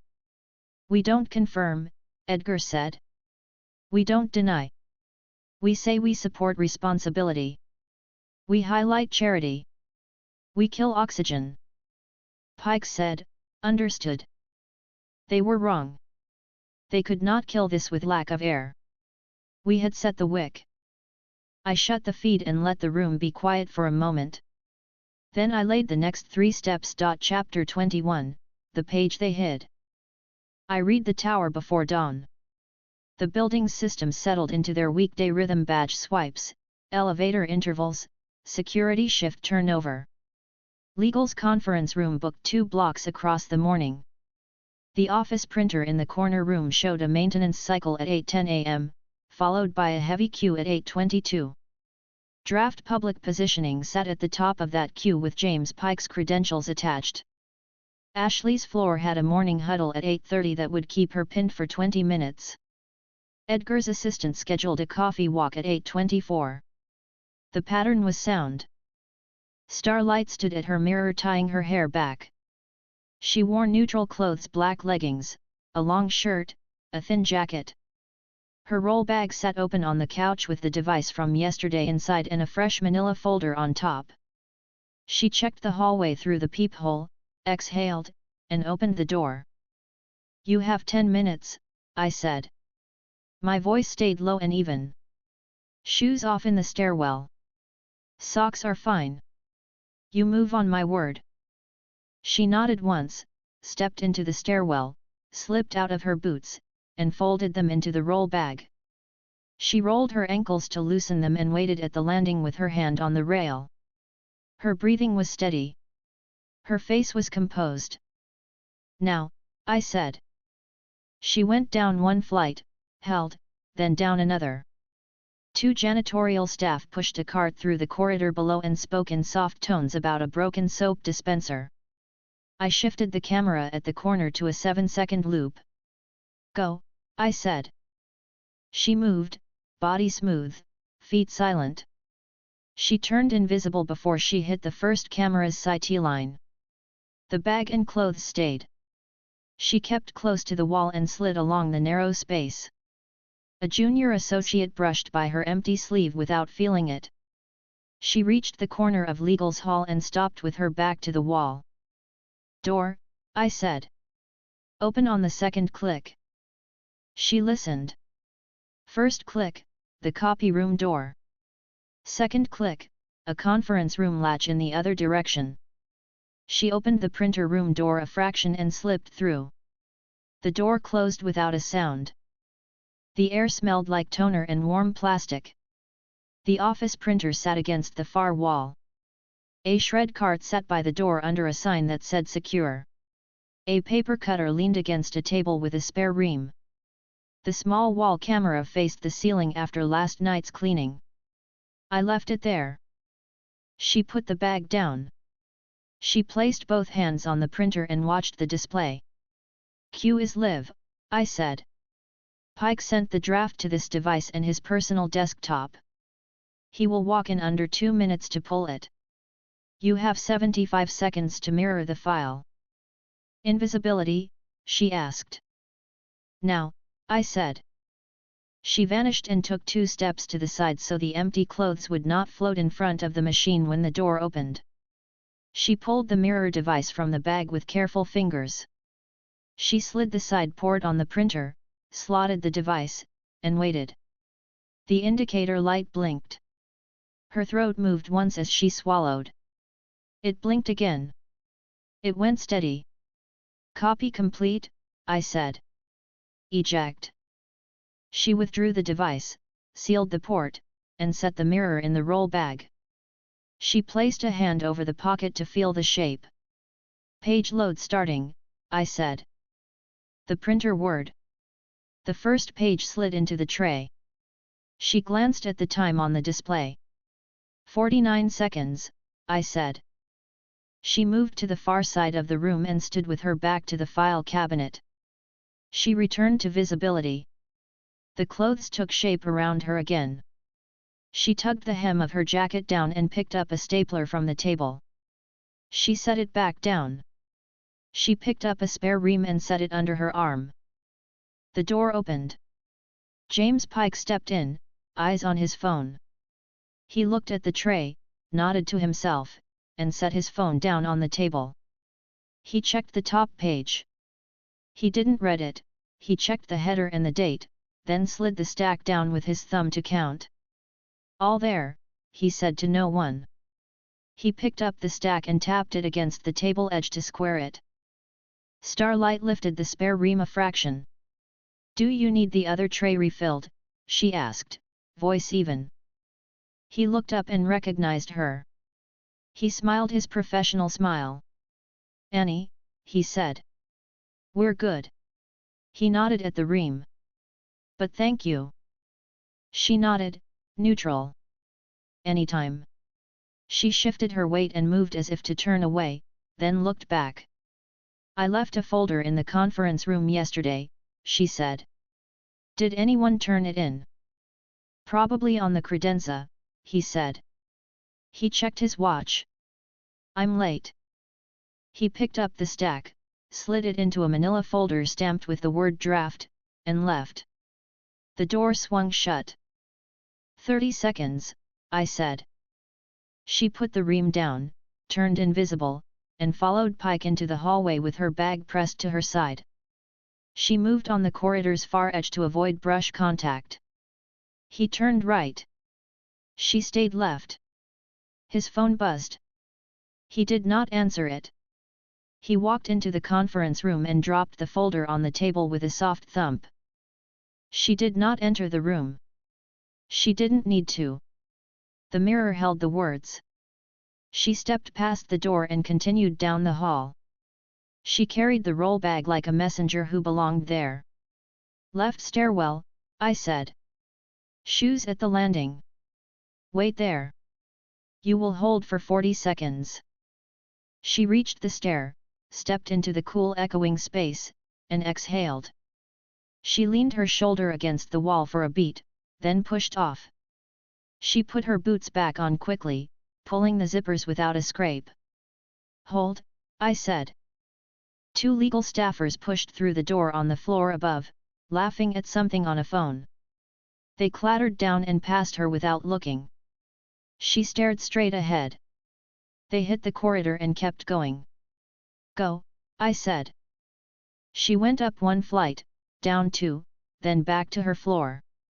She opened the door, checked both ends of the hall, and crossed to her room. She unlocked it, stepped inside, and let the breath slide out of her slowly. She set the bag on the table and pulled the mirror out with hands that only shook for 1 second. She set her palms on the table until they were still. "Sit," I said. "Drink water."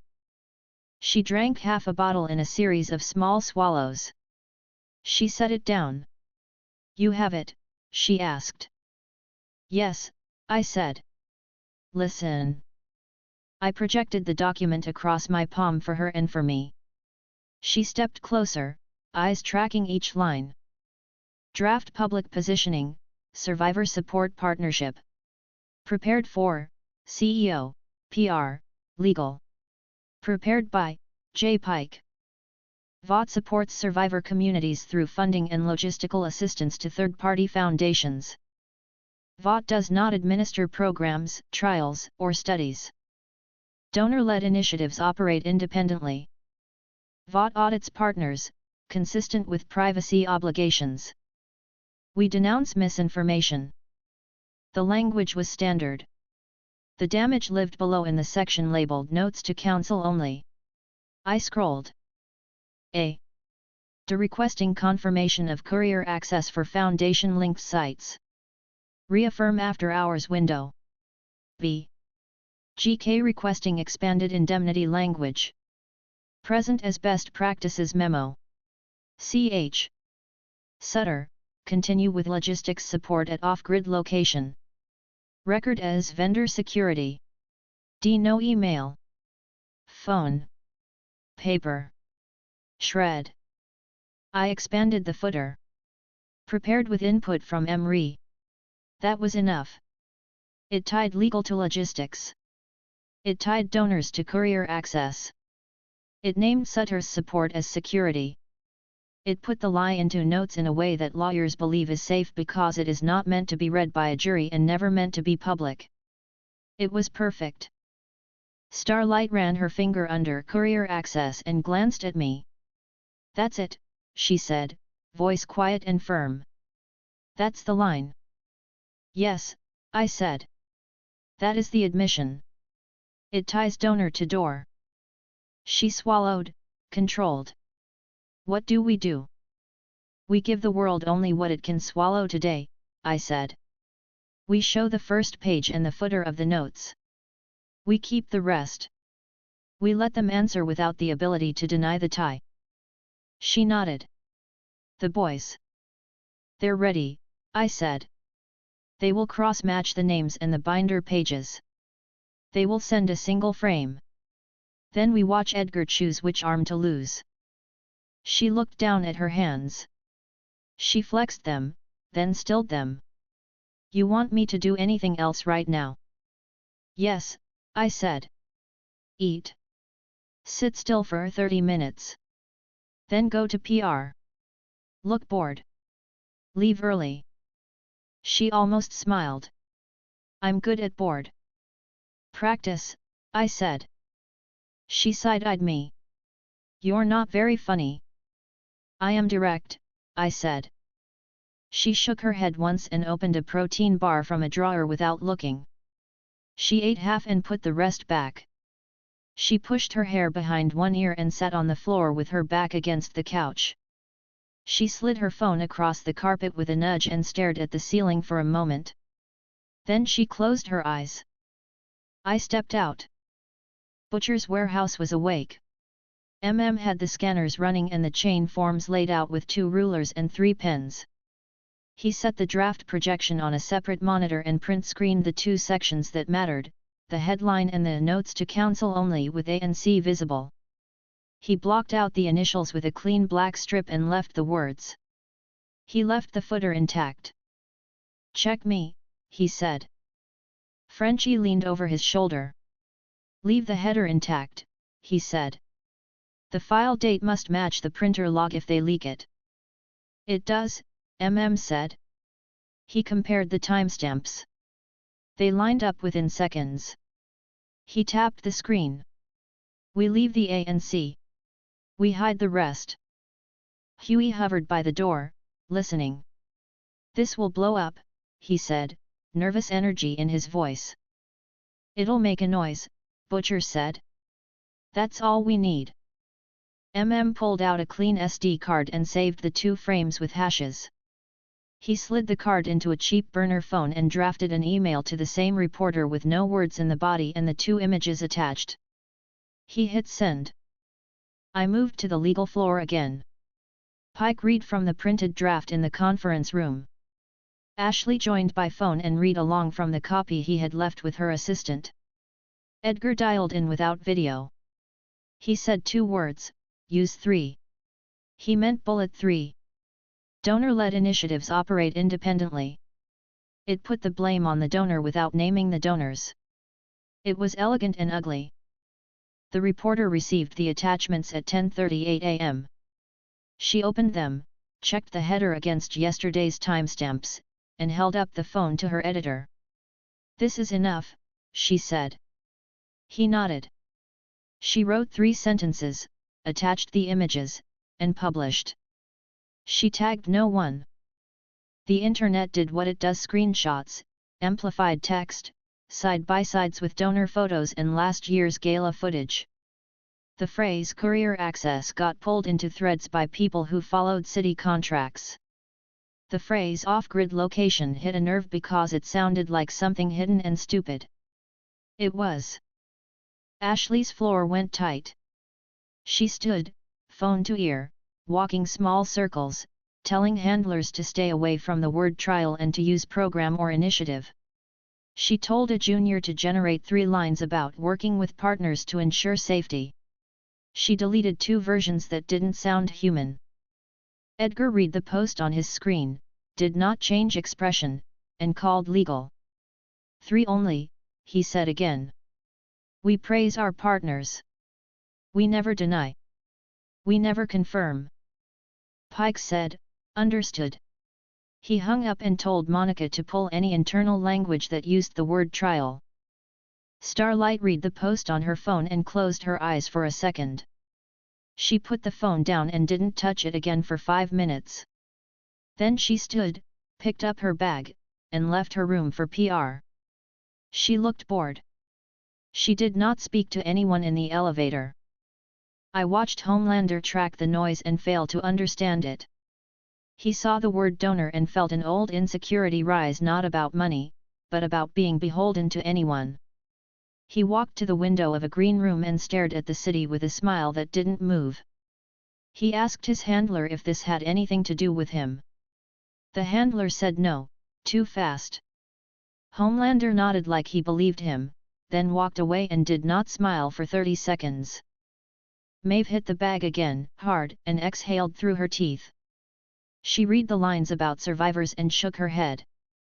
She thought about a woman she had met in a clinic 5 years ago who had lost a hand after a volunteer day with a charity that didn't exist on paper. She swallowed the taste in her mouth and kept hitting the bag. Black Noir watched the legal floor from a roofline camera I had fed into my dashboard. He tilted his head when he saw Starlight walk past legal and not look in. He tilted it the other way when he saw Pike step out of the conference room to take a call and say nothing with his mouth while his eyes talked. Back at the warehouse, the boys settled into their roles. Filed. Frenchie locked copies into a second location he wouldn't tell Butcher about until he had to. Huey made coffee and didn't burn the pot. Butcher paced and made plans for a hit on a logistics node we had already marked. He liked movement, paperwork made him tense. I let him pace. He had earned it. I returned to Starlight. PR's morning meeting ran long. She sat in a chair while an assistant tacked slogans on a board. Empower. Support. Stand with. The words clattered like dice. She stared at them without expression. When the meeting ended, she stood, said she didn't feel well, and left early without asking permission. She walked to the elevator, stepped inside, and pushed the button for her floor. She leaned her head against the wall for 1 second and then straightened. Her door closed behind her. She took off her jacket, set the bag on the couch, and sat. She didn't talk. She didn't need to. The day's work had already landed. We read the reaction together. The donors' accounts started deleting old posts and locking comments.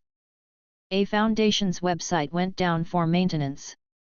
A quiet source sent the reporter a line that said check the East River storage, then went offline. The reporter called her editor again. He told her to sit for 1 hour. She sat for 30 minutes and began writing anyway. Ashley drafted the statement to run at noon. VOT supports survivors, it said. We fund independent partners and trust them to operate responsibly. We are proud of the work done in communities every day. It did not mention donors. It did not mention courier. It did not mention off-grid. It would not hold, but it would buy them time. Edgar read it and approved it with do not add adjectives. He closed his screen and opened a drawer that had nothing in it but a paper calendar and a single file with the word legacy on the tab. He took the file out, read 1 line, and put it back. I checked our mirror feed. The legal draft's metadata matched our copy. The chain from the printer to the file matched down to seconds. If they tried to deny it, pressure would rise. If they refused to engage, donors would panic. Either path suited me. Starlight's phone vibrated. Her handler asked if she was available for a photo op at 3. She typed no and put the phone face down. She stood, went to the bathroom, washed her hands, and looked at herself in the mirror without flinching. She held her gaze for 5 seconds, then turned off the light. I placed the mirrored file in 3 places. 1 on a drive with the binder scans. 1 in a dead drop that would survive a fire. 1 in a place I would not tell anyone.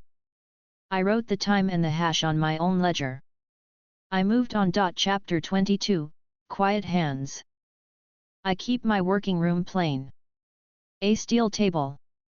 2 chairs. Shelving along one wall with labeled binders and hard cases. A second wall with a board that never leaves this space, covered by a roll-down panel when I am gone. A narrow cot in the corner because long nights are more efficient when I do not move. The light stays low.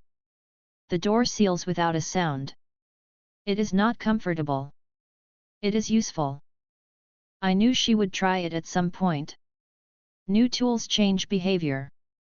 Caution loosens when a person begins to trust the steps they take. I did not plan to punish her for it.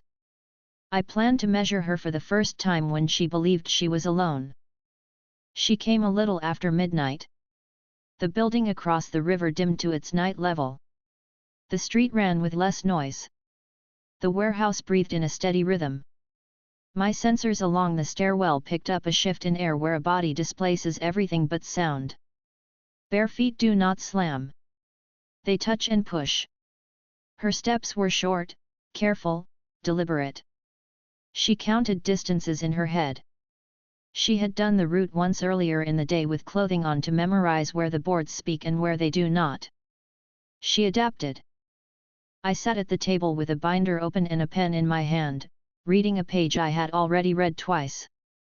I did not look toward the door when the first inch of it opened and then closed again without a click. The air pulled in behind her body and then stilled. She stood there for 3 long seconds and listened for me. I did not move. Her heartbeat rose by 2 counts and then settled. She crossed the room slowly. I watched her with senses she did not know I was using. Thermal read picked up the shape of her body. Air current sense traced her outline against the domino of motion she made as she parted the air. The pressure field along the floor saw where weight fell. She had taken off everything, bag and all. She had left the roll bag in a locker outside after testing the lock twice. She had moved without even the soft friction of underlayers so that fabric would not betray her. The invisibility quirk held clean across her skin. She believed that made her unseen. It did not. Not by me. She stood a meter to my right, thin breath to keep ribs from moving too much. Her toes curled against the concrete. She lifted her chin a fraction as she studied the shelves. She tested me with stillness. I did not break it. When she was satisfied, she moved again. Her hands settled on the first shelf without knocking the binders. Fingers spread just enough to feel edges. She did not grip by the top. She slid a thumb along the spine, reading labels in the dark by touch like a blind person puts a book in a bag. She did not pull the top row. She eased to the second shelf and took a case that did not sit flush. Good. She had scanned for what a rushed man leaves wrong. She was not rushed. She set the case silently on the table, 3 feet from my elbow, and opened it with the edge of a fingernail so the latch would not snap. Her breath grew a little faster and then settled again when the lid did not complain. She read my pages with care. She did not flip. She lifted the first page, held it at the top, and let it fall back in place. She rotated one sheet forward to look at the first lines and then slid it back exactly, using her nail to feel the microscopic difference in edge alignment. Her training taught her to leave no trace even without gloves. It was not enough for most rooms. It was enough for me to know she learned quickly. On the second page, she lingered. Donor initials. Meeting times. The name of the law partner at the bottom of a memo with a handwriting line that matched the print we had leaked in the morning. She read silently and pursed her lips. She pulled a breath through her nose and held it. She glanced by habit to where another person might stand, even though she believed I was not there. Her jaw tightened. She set the page back into alignment with calm fingers. On the next shelf she went for a journal with a piece of tape on the spine. I left that on purpose. It carried the appearance of something that would never sit on a digital server. She took it with both hands and handled it like she had done it before. She opened to the middle and found exactly what I wanted her to find, 2 redacted pages with names already saved elsewhere, dates already burned into my ledger, and 1 decoy list marked transport schedules draft with a set of false times that would show her how I set my days. She read those lines twice. She tried to find an anchor name in the margins. She found nothing. She tested the hard case under the table. It was heavy. She slid it up 3 inches, heard the slight scrape of rubber feet on concrete, and stopped. She exhaled slowly and put it back down so the feet would hit the same spots. She bent closer to the table and put her weight on one hand so she could study the notes by my elbow without moving them. Her breath touched my forearm, faintly warm. She did not notice the way my coat shrugged a millimeter when the air pressed against it. She was focused on the shape on the page. It was a small diagram with arrows that tied Legal's courier access language to the storage site by the river, with the code I had drawn myself. She followed the arrows, memorized the codes, and blinked once, slow. I watched every small choice she made. It told me what she distrusted and what she wanted. She went for names and schedules, not for my weapon lists or my small box devices. She wanted to know whether I would send her into a trap. She wanted to know whether I was using her to drag her into a public execution. She wanted to know whether I meant my words. She did not trust me. That was not a problem. Trust is slow. Performance is fast. I require performance. She moved to the board on the wall. The panel was down. She reached for the edge anyway, just to feel how it sat against the bracket. Her finger found dust on the bottom lip, and she swallowed so she would not cough. She slid her hand away, carefully so as not to leave a new clean arc. Back to the shelves. Back to the table. She read a page of notes about Soldier Boy's next controlled appearance. She followed the small lists under public kit and foam test. She checked for anything that would put civilians near an uncontrolled hazard. She found none. She leaned closer, reading the line that said, "Zero civilian risk. Hard perimeter. Controlled release." She exhaled a breath she had been holding for too long and kept moving.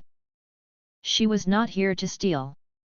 She came for the feeling that she could walk around anything I said and prove it against paper. She did it quietly, with care, without impulse. It told me more about her than any talk we had shared. I let it go on until she reached the back corner where an older ledger sat. She lifted it, set it on the table, and turned to the third page. On that page I had written a set of rules for the Starlight operation. I had left the ledger half exposed before I left the room earlier in the evening.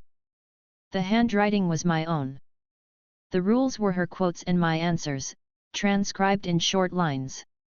She took them in slowly. No killing with this tool. Avoid Homelander proximity if within 20 meters. Take nothing that cannot be replaced in a second run. If caught, breathe and lie with your body. If you doubt the room, leave. She read them twice, then pressed her lips together. She closed the ledger and moved it back by feel until it fit the dust line. She still believed she was unseen. She had kept her breath quiet and her movements light.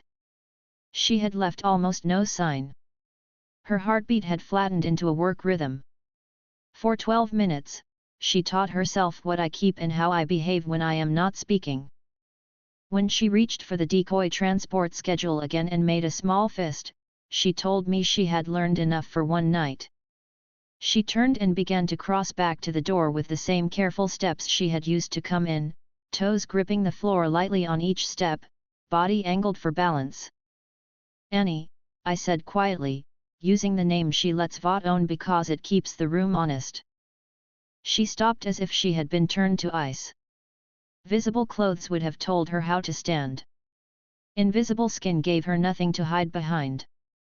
Silence hung around her like a cloak. She did not move a muscle.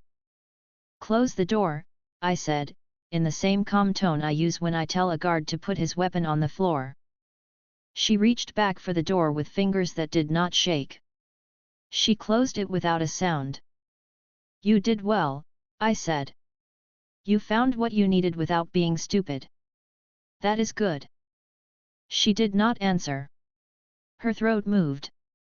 She swallowed once, hard, and then again, slow. You wanted to know if I was feeding you garbage, I continued. You wanted to know if I would throw you into a story that kills you to buy me a headline. You wanted to know whether my line about zero civilian risk means anything. You opened the pages and read them yourself. That is good.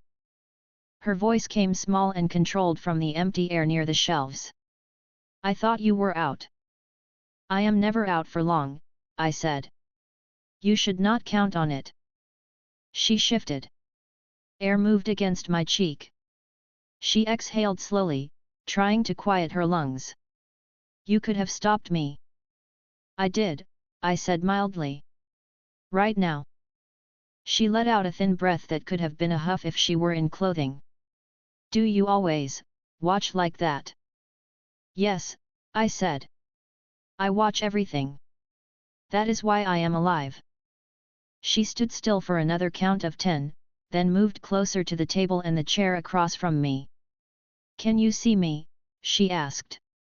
She tried to keep the curiosity out of her voice. It slipped in anyway. Yes, I said. A small, raw sound left her throat before she could swallow it. She stood a fraction straighter. How? I do not owe you that answer, I said. But the short version is simple. Heat. Air. Field. Your body is always there. You removed the light. You cannot remove the rest. She went quiet. Her breathing steadied again. Then this was a test, she said. This was your test, I corrected. You did not come here to obey. You came here to measure me. That is fine. Now I will measure you. I reached to the shelf and took the decoy transport page. I slid it across the table to the empty air where she stood. The paper stopped against the outline of her hand. She did not take it. Do not memorize this, I said. It is false. I left it for you to find. If you could not tell that this page was not written like the others, you would not be useful. You did not bite. Her voice tightened. You left bait. Yes, I said. You did not take it. That is why you are still here having a conversation. Her next breath came with a small tremor. She set her palms on the table and leaned in a fraction. The steel felt warm where her skin met it. If I had taken it, I would have replaced your bag with one that did not open again, I said calmly. And I would have returned you to your room and told you to stay out of mine. You would still be alive. You would no longer be in this operation. So that's your line, she said. One of them, I said. You do not need to know the rest yet. She stood quiet long enough for the air to settle. Then she spoke without pretense. I don't trust you, she said. I don't trust them either. I trust what I can touch. That's why I came. Good, I said. I do not require your trust. I require your accuracy. She let out a breath that felt like a laugh and not a laugh. That's very you. It is, I said. Dress, I added, voice flat. You may be invisible to most eyes. You are not invisible to mine. I am not interested in your discomfort. Solve it. The air shifted. She moved to the locker in the hall and returned with her bag. Fabric rasped softly as she pulled on underlayers and a long shirt. The outline of clothes reappeared when she released the quirk. She stood in the doorway and looked ashamed for a second, then angry at herself for feeling it. She pushed that down and came back into the room dressed. I won't apologize, she said, chin up. You do not need to, I said. You did what you needed. Now I will adjust. She frowned. Adjust how? You will not enter this room again without asking, I said. You want documents, you ask, and I give you a place to read them and a time to return them. If you break that, I cut you out of this part of the work, and you go back to media. You do not want that. She looked down and then up, jaw set. No, I don't. Good, I said. You will also carry this. I lifted a small strip from the drawer and set it on the table. Fingerprint dye. Invisible. It transfers when you take something without permission. It will tell me which page you chose in the dark. You will put it on yourself now so you become used to the feel. Then you will wash it off. It will not enter your bloodstream. It is simple. It keeps us honest. She stared at it and then at me. You're insane, she said, half disgust, half awe. I am precise, I said. She picked up the strip and rubbed it along her fingertips. She flexed her hands. She put them on the table. Nothing changed that she could see. That was the point. Now, I said. You came for something beyond curiosity. Ask. She straightened, steady now. Are you going to put civilians near anything today? No, I said. The next move is private. A donor meeting under a false name at a hotel. Hallway audio only. Starlight lifts an agenda if a folder is discarded. No pressure. No panic. The boys take logs. No one sees anything but men in suits walking to a room. She nodded slowly. And Homelander? Busy, I said. I will keep him busy. He still does not understand this story. He only understands his reflection. She looked away for a second and then back. And me? You will sleep, I said. Then you will shower and eat. Then you will come back here at 11. Dressed. We will go through the legal timeline and what you will lift if it appears. Then you will leave. You will not improvise again tonight. She held my eyes. I'm still not saying I trust you. Stop saying that, I said, voice even. You say it to make yourself feel like you are not giving something away. You are not. I have what I need from you. You will have what you need from me. That is the agreement. Do not insult it. Her shoulders dropped a fraction. She nodded once. Fine. Good, I said. Go. She picked up her bag. She looked around the room once, not as a thief, but as someone who now understood what she could not see before. Then she left, closing the door softly. Her steps moved down the hall, slower now but sure. I stood and filed the page she had studied back into its sleeve. I wiped the dust line on the panel so it would not betray future fingers. I returned the ledger to its mark and noted in my own book, Starlight entered at 12:12, read donors, ignored decoy, confronted at 12:24, accepted terms. I did not record her bare skin. It did not matter. It was a tactic, not a vow. I stepped into the hall. The night air had cooled. The Nomu at the end of the corridor turned its head when I passed and then stilled. I checked the door to the side room where the boys' copies sat in a safe and turned the dial to the second number. The tumblers spoke to me. I turned them again. I closed it. On the far side of the river, legal burned lights passed one. The donor's representative had sent an email he believed was private from a phone that wasn't. The word courier appeared again and again. It rang like a bell. I made a note to pull it in the morning. In her own room, Starlight leaned against her door and closed her eyes for exactly 3 seconds. Then she pushed away, walked to the bathroom, and turned on the shower. She set the bag on the counter and took out the dye packet. She scrubbed her fingertips and watched water carry nothing away. She frowned and then laughed once at herself for expecting to see anything. She shut the water off and stood in silence for a while. I returned to my chair and turned the next page. The work did not stop because she had shown me she was human. It moved forward because now I knew her pace. Chapter 23, The Corner and the Exit. I began the morning by mapping Homelander's path inside the tower. He is a pattern until he is not. The handlers keep him on rails with appearances, trainings, camera hits, and staged rescues. He accepts the schedule when it flatters him. He wonders when attention moves elsewhere. At 9:15 a.m., his route showed a training block on 17, a camera drop on PR at 10, and a reading at a hospital at noon. He was already bored by 9:07. He left the gym early after lifting a weight he did not need to lift and staring at himself in the glass for 30 seconds without moving. The handlers logged it as ready to go. It meant nothing. It meant he would start walking. Starlight texted me once, heading to PR. Normal.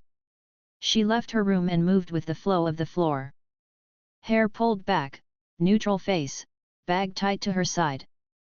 She wore a thin shirt under the suit and the roll bag strap across her chest. The invisibility quirk sat under her skin, ready. I watched him cut through 18 toward legal instead of toward PR. He paused at the corner where two cameras overlapped. He liked corners. They give him angles. He listened. He sniffed the air out of habit. He stepped forward.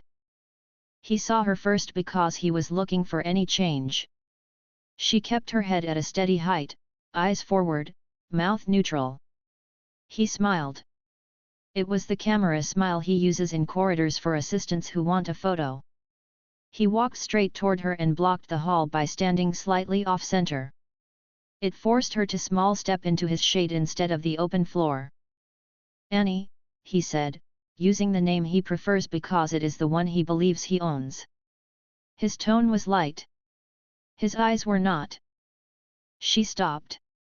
"Hey," she said. "Calm. Normal." She kept her chin level. She did not lift it to him. She did not lower it. "You keepin' busy?" he asked. He tilted his head as if he were teasing. "You've been walkin' a lot." "I train," she said. "Like you." He laughed softly. "You always have the best answers." He stepped half a foot closer. "You been on legal's floor twice this week." She did not look left, where legal's hall began. She looked at his face. "Yeah," she said. "Compliance asked for a meet and greet about the charity piece." "Uh-huh," he said. He let the syllable hang. "About the survivors." He said the last word like it was a foreign word he had learned from a card. She held his eyes. "Yes." He leaned in a fraction. "You don't need to go there for that," he said, soft. "They come to me with those." "I wasn't aware," she said. "Even no edge." He smiled wider. "Well," he said. "Now you are." His eyes dropped to the strap of her bag and back to her face. "You always carry that." "Sometimes," she said. He nodded as if he had taught her something. He didn't move. He kept his body in the lane. People behind her slowed and stepped around them on the wall side like water flowing around a post. He liked the small discomfort that caused. He watched her reactions. She gave him none. I spoke in her ear through the near-field bud nested against her canal. My voice stayed low and even. "Breathe slow. Count to 4 in. 6 out. Drop your shoulders by 1 centimeter. Do not lift your chin. Do not clench your jaw." She shifted that fraction. He saw none of it. He saw only what he wanted to see. He leaned in closer. "We're a team, Annie," he said softly. "You tell me things. I tell you things. That's how it works." "Okay," she said. "Okay," he echoed. He liked the echo. "So.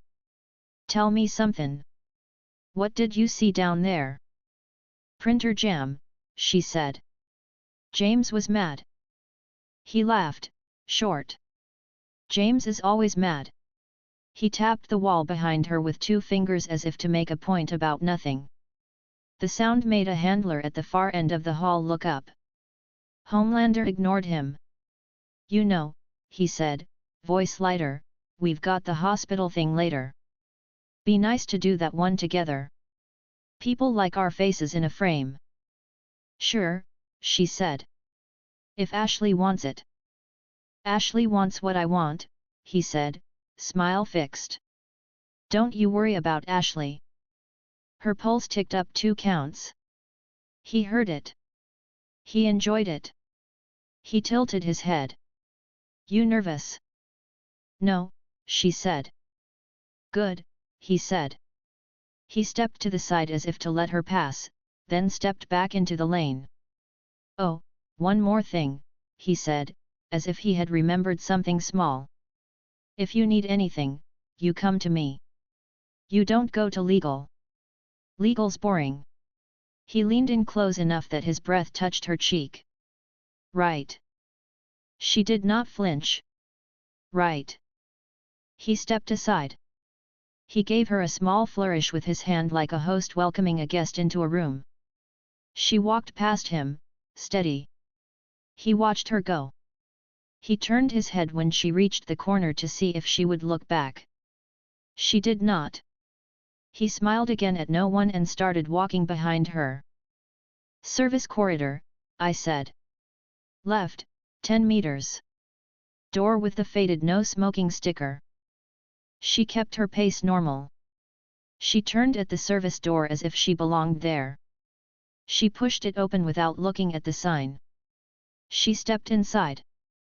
She let the door close. He kept walking and slowed at the door as if considering whether to follow. He did not. Not yet.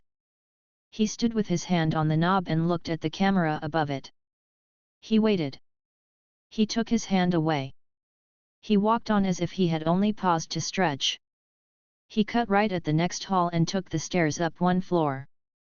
I watched his route shift. He was circling. He wanted another angle. Jacket off, I said. Bag under. Invisibility on. Shoes stay for noise cover. Move.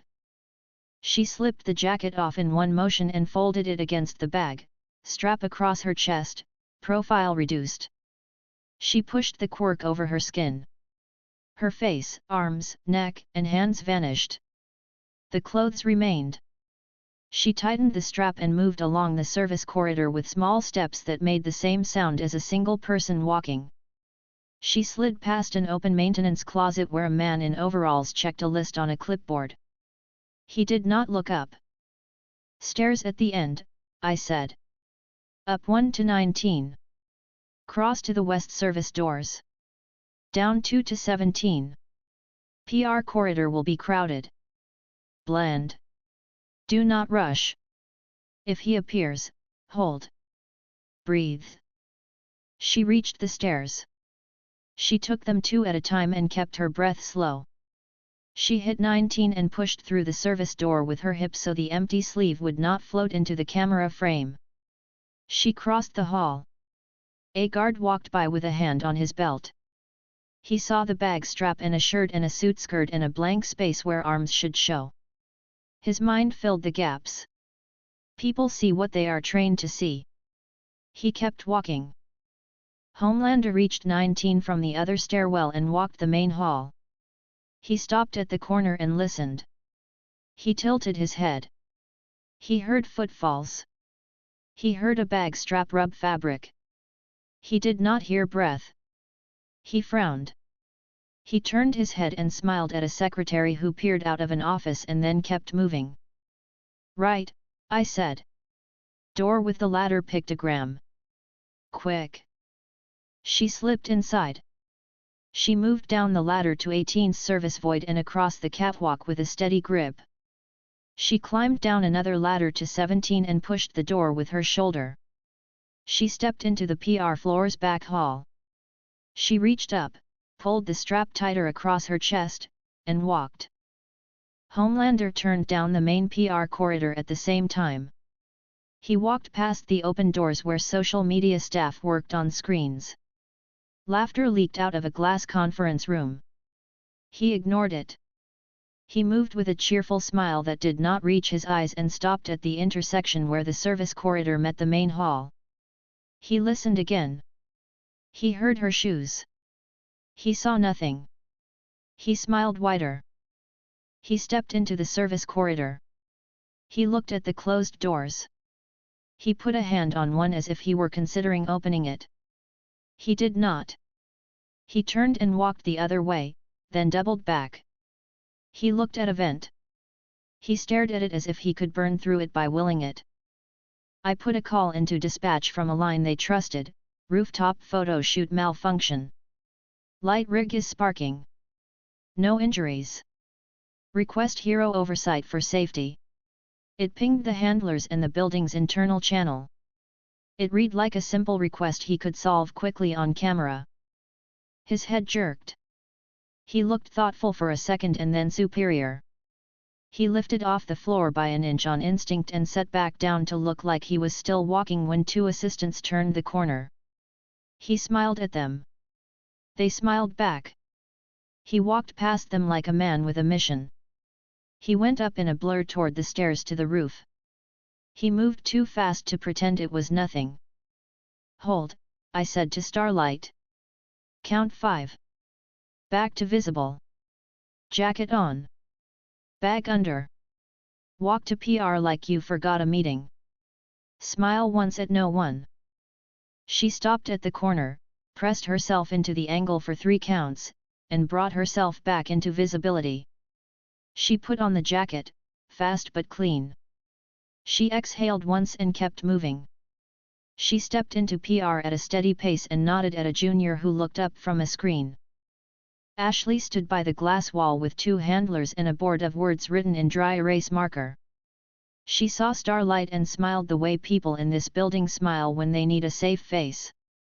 "There you are," Ashley said. "You okay?" "I'm fine," Starlight said.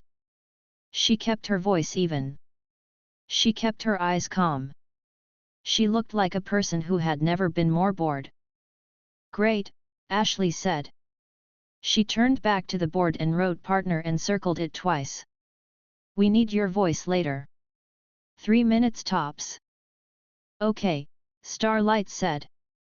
I watched Homelander arrive on the roof.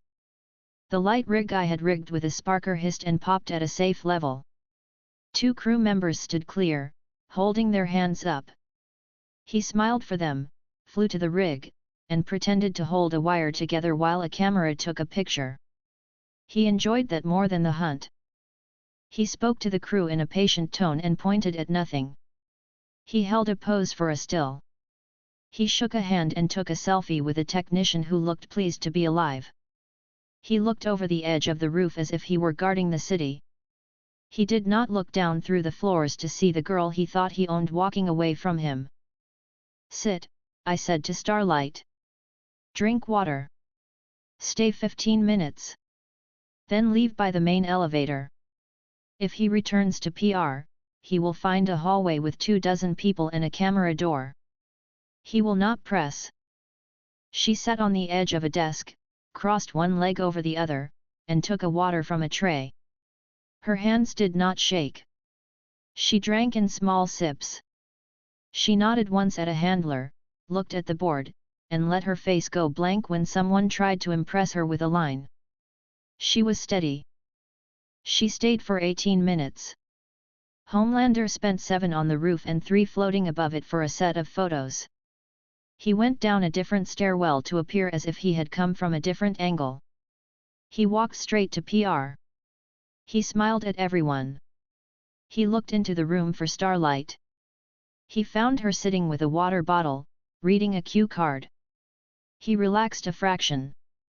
He approached her with the same attention he always brings to a camera. "You made it," he said, as if he had been waiting for her. "I live here," she said.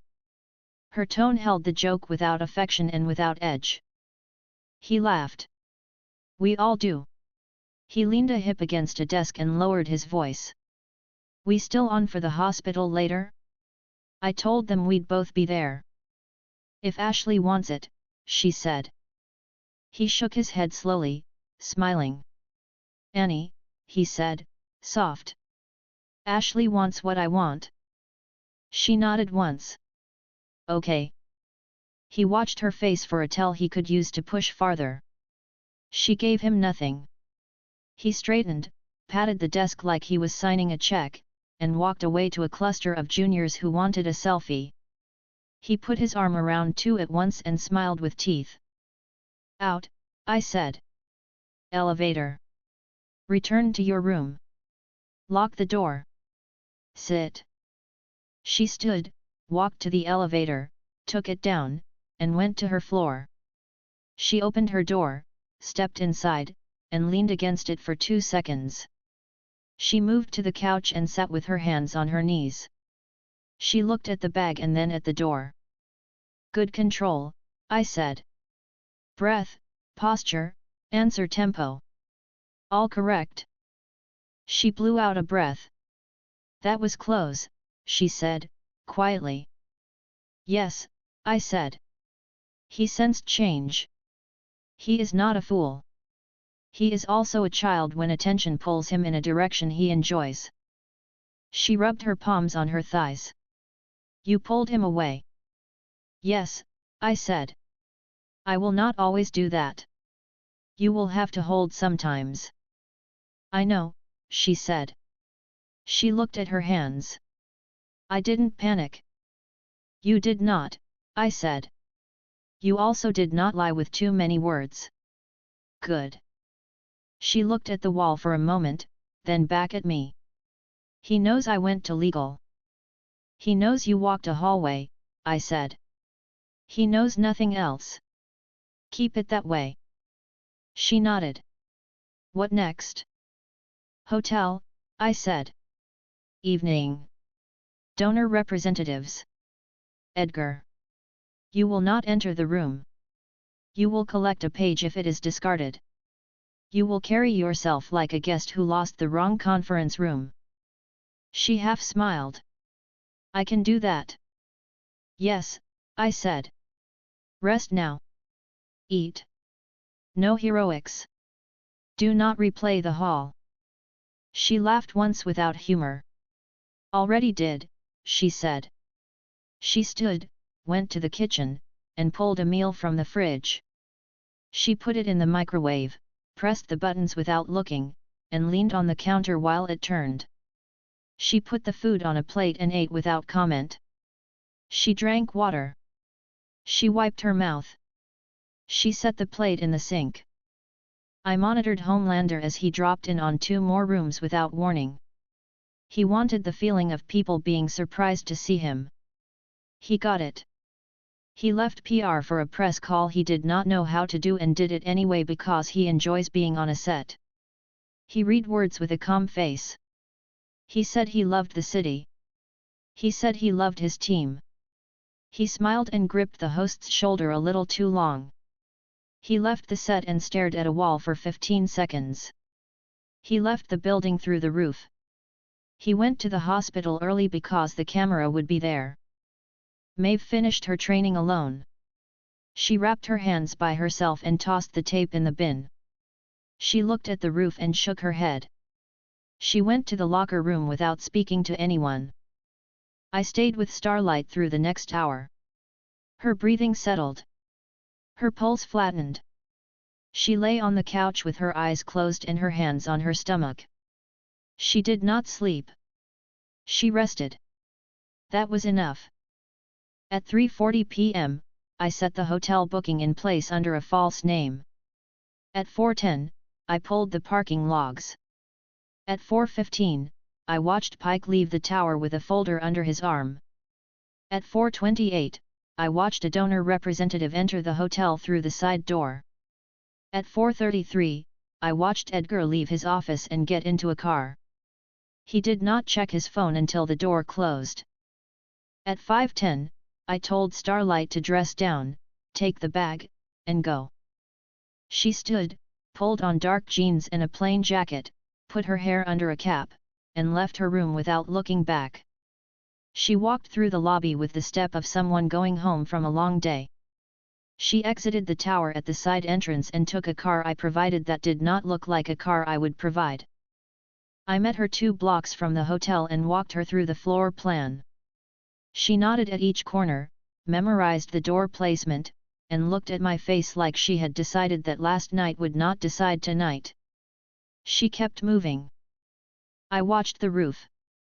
Homelander was busy. He smiled at a camera while a child held his hand. He was happy. He stayed. The rest would wait for evening. Chapter 24, The Hallway and the Page. I booked the room under the name of a mid-level events company that handled pharmaceutical lunches. The hotel sat 3 blocks off the river with a clean lobby, a new coat of paint on the mezzanine rail, and a staff trained to look helpful without asking questions. The 6th floor held 4 conference rooms: birch, elm, maple, and oak. I took maple. Edgar's assistant moved his meeting to birch under a different false name an hour later. I let him think he had outmaneuvered anyone who might be watching. I walked the floor at 5 in the afternoon. The hall carpet muffled footfalls. The ice machine hummed behind a door at the corner. 2 staffers set out water pitchers and glasses with coasters. A cart with coffee and tea waited near an outlet. I tipped the staffers well and asked for extra napkins. They didn't recognize me and didn't care to. That was correct. Butcher's team arrived in pieces. Frenchie crossed the lobby at 5:22 wearing a light jacket and a relaxed smile. He rode the elevator to 5, got out, and rode the stairs to 6. He walked the hall once and looked like a man who got lost. He had 2 anchors with a slip of his hand, one inside the maintenance closet beside the elevators, one under the ledge of a fire extinguisher case. He tested the line by vanishing 6 feet sideways with a quick breath. He nodded to himself and relaxed his shoulders. Mother's Milk came at 5:30 with a rolling case that held 2 laptops, a document scanner, bag tags, and 3 forms already printed. He wore a collared shirt and a jacket that made him look like building management. He spoke with the front desk briefly and learned the printer code for the lobby business center. He did not smile. He did not chat. He moved to 6 and stood at the end of the hall facing the elevator with a clipboard in his hand and a pen tucked behind his ear. Huey came 5 minutes later with a small messenger bag and a nervous jaw. He nodded at and stood by the ice machine door, hands in his pockets. He breathed too shallow, then reset and breathed slower. I watched the small blue pulse under his skin flicker and settle. He stayed out of the way. I placed one Nomu above the drop ceiling in the corner near Birch and another above the service corridor. They did not move. They watched the hall. Their role tonight was simple: hold an outer ring if someone tried to push through an exit where Starlight would be. I did not plan to use them. I planned to have them. Starlight arrived at 5:44 in dark jeans, a plain jacket, hair tucked under a cap. She kept her posture neutral. She looked like a woman heading to a different floor. She checked her phone in the lobby, rode the elevator to 4, and walked the stairs to 6. She adjusted the roll bag strap as she stepped onto the carpet. She did not look left or right. She kept her face flat. When she reached the corner, she exhaled slowly and vanished. Her clothes remained. In the service corridor, she opened the bag and removed a tight layer and a scarf, then returned to the hall in only the bag cross-strap and a thin base garment under the jacket. She had learned to minimize visible cloth. The jacket floated around her with a real weight when she stepped. It would pass at a glance. I stood in the maintenance room with a hotel diagram open on my palm. 2 minutes, I said, voice low in her ear. Edgar is inbound. Pike is already on 6. The donor reps arrived by the side door. You will not enter Birch. You will hover near the door and time your entry into the service nook when the coffee tray blocks the line of sight. The discarded page will either be in the trash can by the credenza or under the water pitchers. You will not touch the folder. You will take a single sheet. You will not stop to read it. Her voice came quiet and steady. Copy. I stepped out of the maintenance room and crossed the hall. I gave a small nod. He tapped his watch and then his clipboard. At 5:58, James Pike came out of Birch to take a call. He held the phone against his ear, looked down the hall, and spoke in a calm, clipped tone. "Yes," he said. "We keep donors out of any hard language. We emphasize independence." "I know." He listened. "He's almost here." He ended the call, looked at the elevators, then at the water service, and went back inside. The first donor representative had arrived through the side stairs 5 minutes earlier. He wore a suit with a pocket square and expensive shoes that needed a wipe. He held a leather folder marked with a small debossed logo that belonged to a foundation. He did not speak to the hotel staff. He did not make eye contact with anyone. He waited for the others with an annoyed line in his mouth. The second representative arrived at 5:59. She wore black, her hair pulled tight, and a badge on a lanyard that said "Nothing Real." She shook Pike's hand with 2 fingers and entered Birch without a glance at the hall. At 6:01, Edgar stepped off the elevator with a coat over his arm. He did not look rushed. He did not look pleased. He looked ready. He nodded to no one and went straight in. The door closed behind him with a soft catch. "Positions," I said. Frenchie slipped into the maintenance closet and touched the anchor by the extinguisher case. He focused on the sound of the room next door through the thin wall.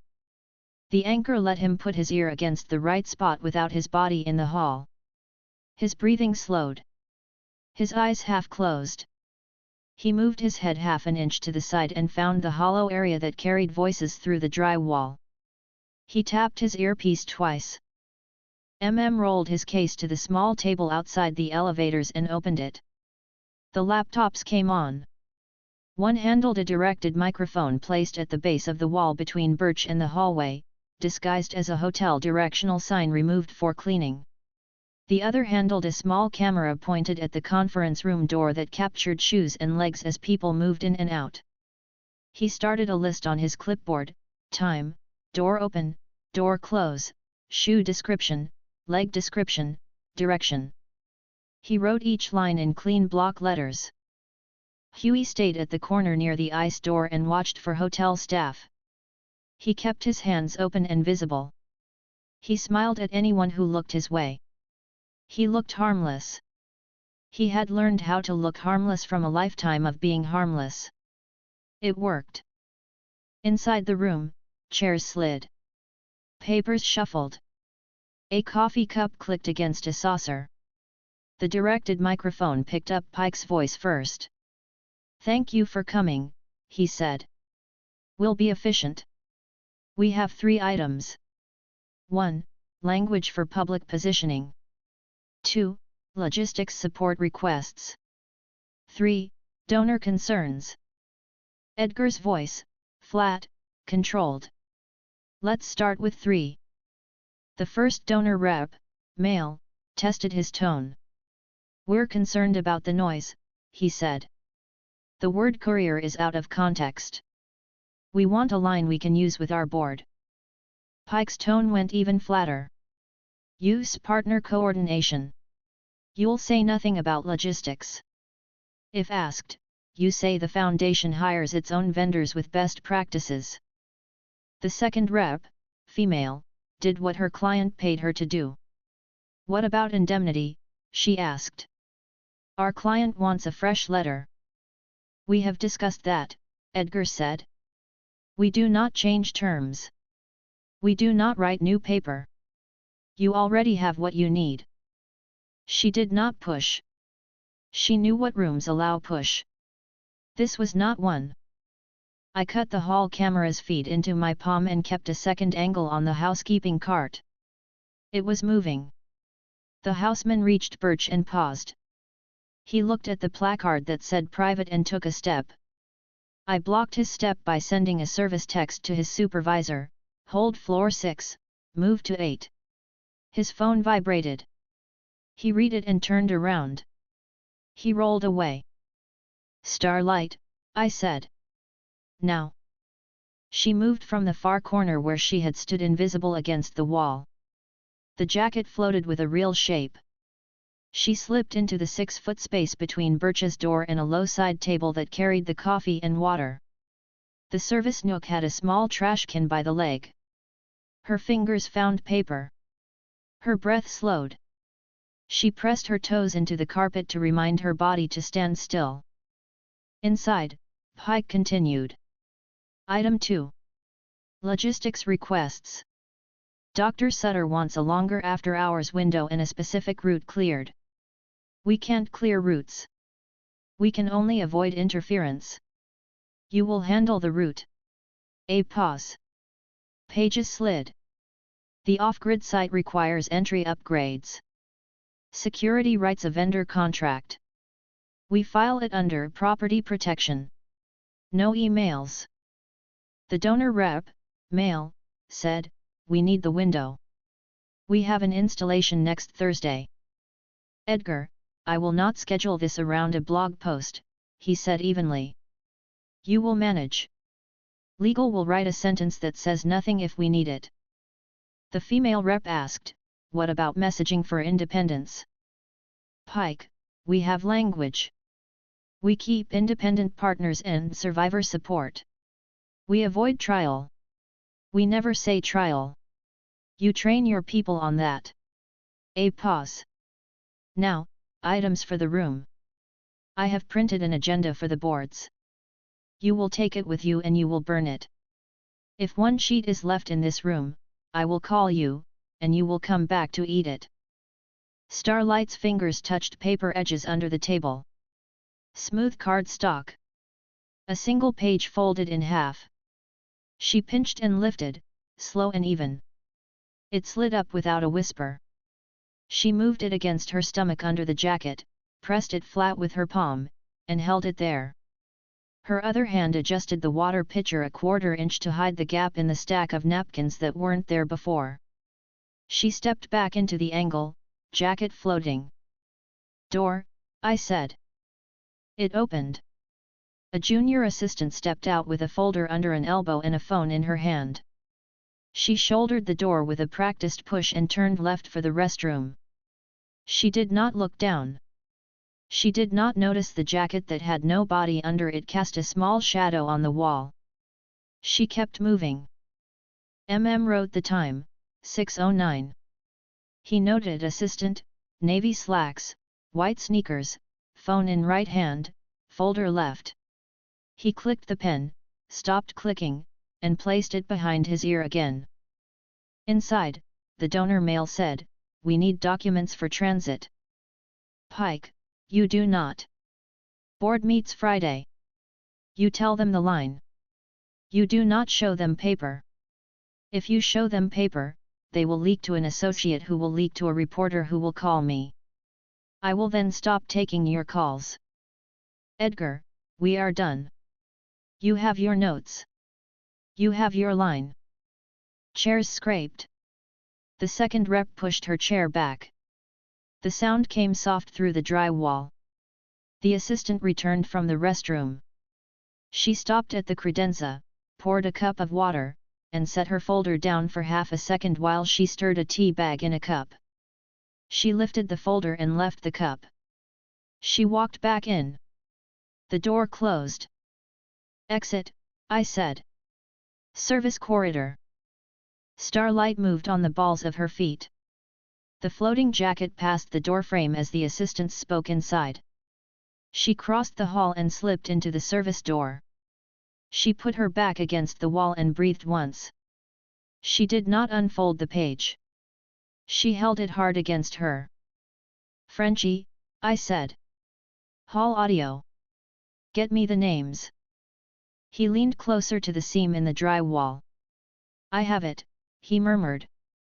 He repeated quietly, Sutter, after hours, off-grid site, vendor contract, property protection, independent partners, survivor support. Took a photo of the conference room door with the camera in the laptop bezel. He checked the clock on the bottom corner of the screen. He wrote in his log, 6:13, door opens, rep female, black suit, leaves, 614, rep male, navy, leaves, 614, Pike leaves with folder, 615, Edgar leaves with nothing. He did not photograph faces. He stuck to legs and shoes. He knew what would hold. The door opened exactly in that order. The female rep exited first with a phone to her ear. She nodded once to herself and walked to the elevator. The male rep followed, speaking to no one. Pike came out behind them, head down, phone in hand, folder under arm. Edgar came last, face calm, coat over his arm, eyes on nothing. He did not see the floating jacket move into the service corridor on his left. He did not look. Extraction, I said. Frenchie took MM's wrist, blinked them into the maintenance room, then blinked to the stairwell landing. He returned to the hall in a heartbeat and looked like a man who had gone to check a fuse. He rolled the case away from the elevator table and down the corridor. Huey slipped into the service door and met Starlight. She placed the page into a clear bag. Her hand shook once. She steadied it. Huey held the bag open and sealed it clean. He looked up at her and kept his face neutral. "Got it," he said softly, trying to keep pride out of his voice and failing. "Good," she said. She looked frustrated with herself for the small tremor and then let it go. "Exit 2, I said. Stairs down to 4, cross to the east elevators, out to the street." They moved. I walked the main hall as Edgar waited for the elevator. He checked his phone once and placed it back in his pocket. He adjusted his cufflink. He didn't glance left or right. He stepped into the car when it arrived. He descended to the lobby. He left through the main doors and got into a car. He never moved too fast. He never gave anyone a reason to call him anxious. And Frenchie met in the maintenance room by the corner.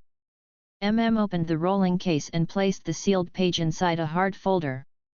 He put it under the scanner lid, took a quick pass, and closed it.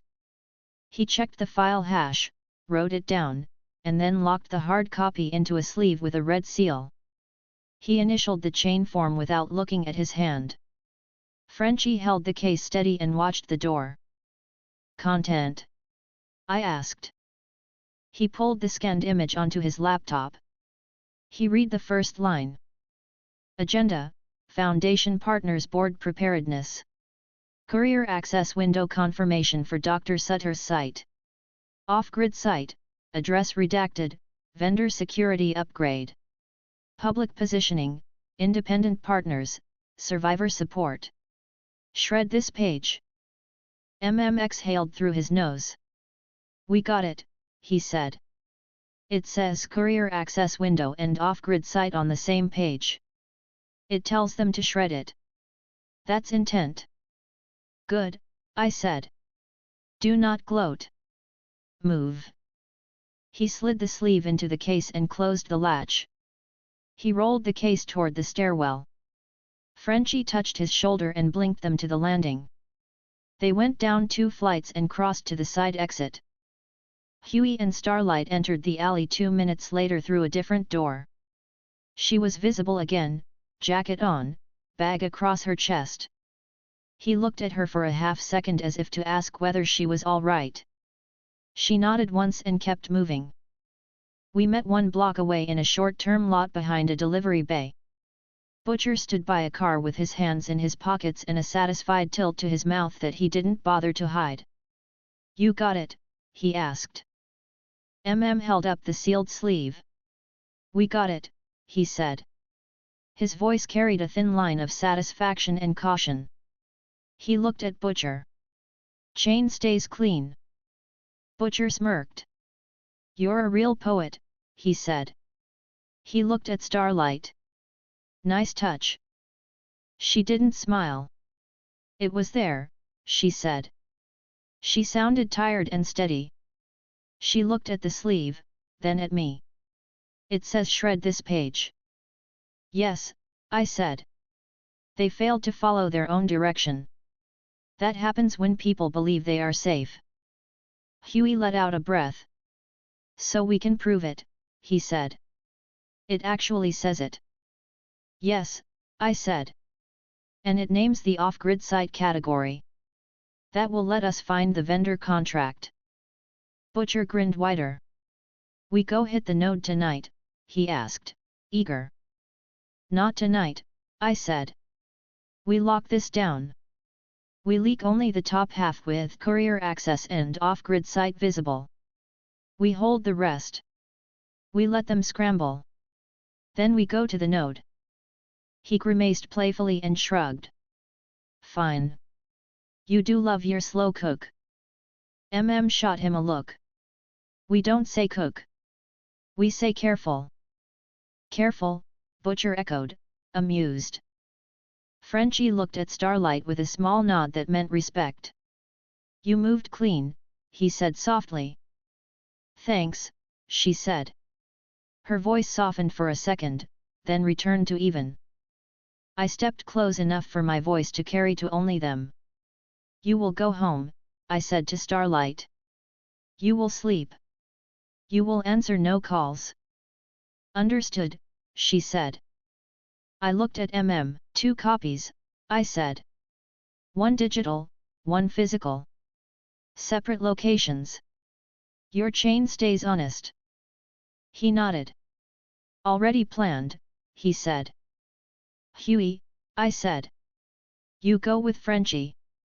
If anyone follows, you are eyes only. No heat. He straightened. Got it. Butcher looked at me, eyes gleaming. When do we twist the knife? He asked. Tomorrow, I said. We leak at 9. We trigger a donor response. We keep pressure on Edgar. Then we take the node. If we go tonight and they are already spooked, we get noise. We don't need noise. We need pages. He clicked his tongue against his teeth. All right. They moved to their cars without rushing. Secured the case in a lockbox and set it behind a false panel. Frenchie gave Huey the sign to follow in another car. Butcher slid behind the wheel and lit a cigarette he did not smoke. He held it anyway because it felt like a habit that fit his hand. He did not take a drag. He tossed it and drove. I returned to the hotel and retrieved the 2 devices that had recorded the hallway legs. I wiped a small print that did not belong to any of us from the maintenance closet door. I left the floor as clean as it had been when we came. On the hotel's security monitors, the 6th floor looked like a line of calm hallways and closed doors. The night manager watched a baseball game on a small screen while checking in 2 guests. He did not notice anything unusual. That was correct. Back at the warehouse, set the sleeve on the table. He washed his hands and put on fresh gloves. He cut the seal and removed the page. He scanned it twice under different settings. He compared the hashes. He printed a copy with a watermark that said copy faintly on the bottom. He wrote the time on the chain form and signed it. He placed the original back in the sleeve with a new red seal. He locked it in a small safe that already held 2 earlier pieces of proof. He spun the dial. He wrote the code down on a card and put the card in his breast pocket. He patted his pocket once. Frenchie opened his laptop and scrubbed the hall audio. He removed a low hum and a brief cough. He left the voices as they were. He saved the cut and labeled it with time and source. He smiled at the neatness of it. Huey sat in a chair and stared at the page on the copy. He looked angry and relieved at the same time. They wrote shred this page, he said, shaking his head. People always write stupid things when they think no one will read them, said.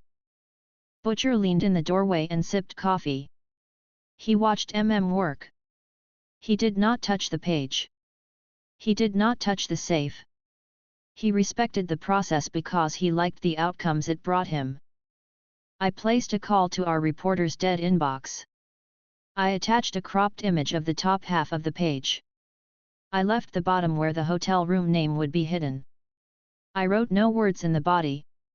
I hit send. Across the river, Edgar read 3 emails and 1 memo. He wrote 1 sentence to legal: review hotel security tonight for leaks. He did not ask them to call the hotel. He did not tell them to threaten the manager. He did not want to leave marks. He relied on quiet fear, not loud noise. He would get a report in the morning that said nothing. He would know that meant something. Ashley watched the evening news anchors read about donor independence and survivor support. She scrolled through a feed that had our page on it now, without full context, with 2 lines that mattered. Her hands tightened on her phone. She typed a request to legal: do we need to address courier access window? Legal wrote back, no. She did not believe that answer. She posted a photo of Starlight at a charity breakfast from last week and went home late. Starlight stood under the shower in her apartment. She turned the water off and stared at the tile for a moment. She dressed in clean clothes and sat on the edge of her bed. She turned off her phone. She lay down and stared at the ceiling. She turned on her side and closed her eyes.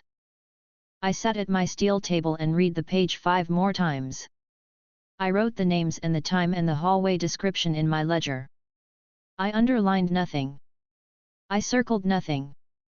I closed the ledger and set it aside. The proof chain was clean. The night had moved as planned. The next step was obvious. Chapter 25, River Storage, Clean Pull. The address tied to courier access window lived behind a low fence on a slip road that peeled off the East River Greenway and ended at a cinder block warehouse with a fresh coat of paint over older scars. The sign on the chain link said Riverton Cold Storage. The sign on the door said tenants only. A small guard booth looked down the approach lane. Camera domes covered the corners. A white panel van idled by a bay door. A forklift beeped inside at long intervals that matched a worker who did not hurry because no one paid him to. On paper this place held frozen meats. In practice it staged off-grid shipments for a foundation that did not publish. The donor agenda page named a window. Tonight sat inside that window. I put the team in place by 9. Butcher arrived first in a city worker jacket with the collar up and a faded hard hat under his arm. He walked the sidewalk like he belonged on every sidewalk and studied the approach through breaths of cool air that looked like nothing from a distance. He paused at the corner, scratched his jaw with 2 fingers, and grinned without showing teeth. "Lovely little dump," he said into the throat mic, amused and ready. "Muzzle the charm," Mother's Milk said quietly. He stood by a transformer cabinet half a block away with a clipboard and a tool bag that matched municipal issue down to the faded barcode sticker. He watched the guard's posture and the cadence of car headlights on the avenue. He wrote times down without looking at his hand.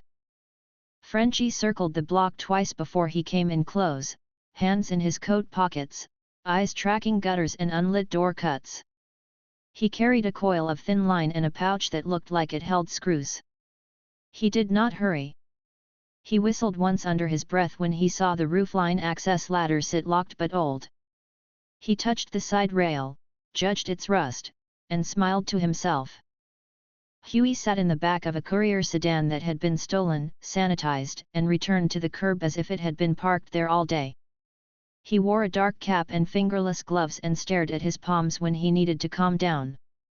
The blue heat under his skin sat at a quiet glow. He looked up every few seconds to check the booth and the bay. He kept looking, because looking gave his hands a place to rest. 2 Nomo hung in the dark under the concrete lip above the bays with their hands and feet set into small imperfections I had mapped earlier.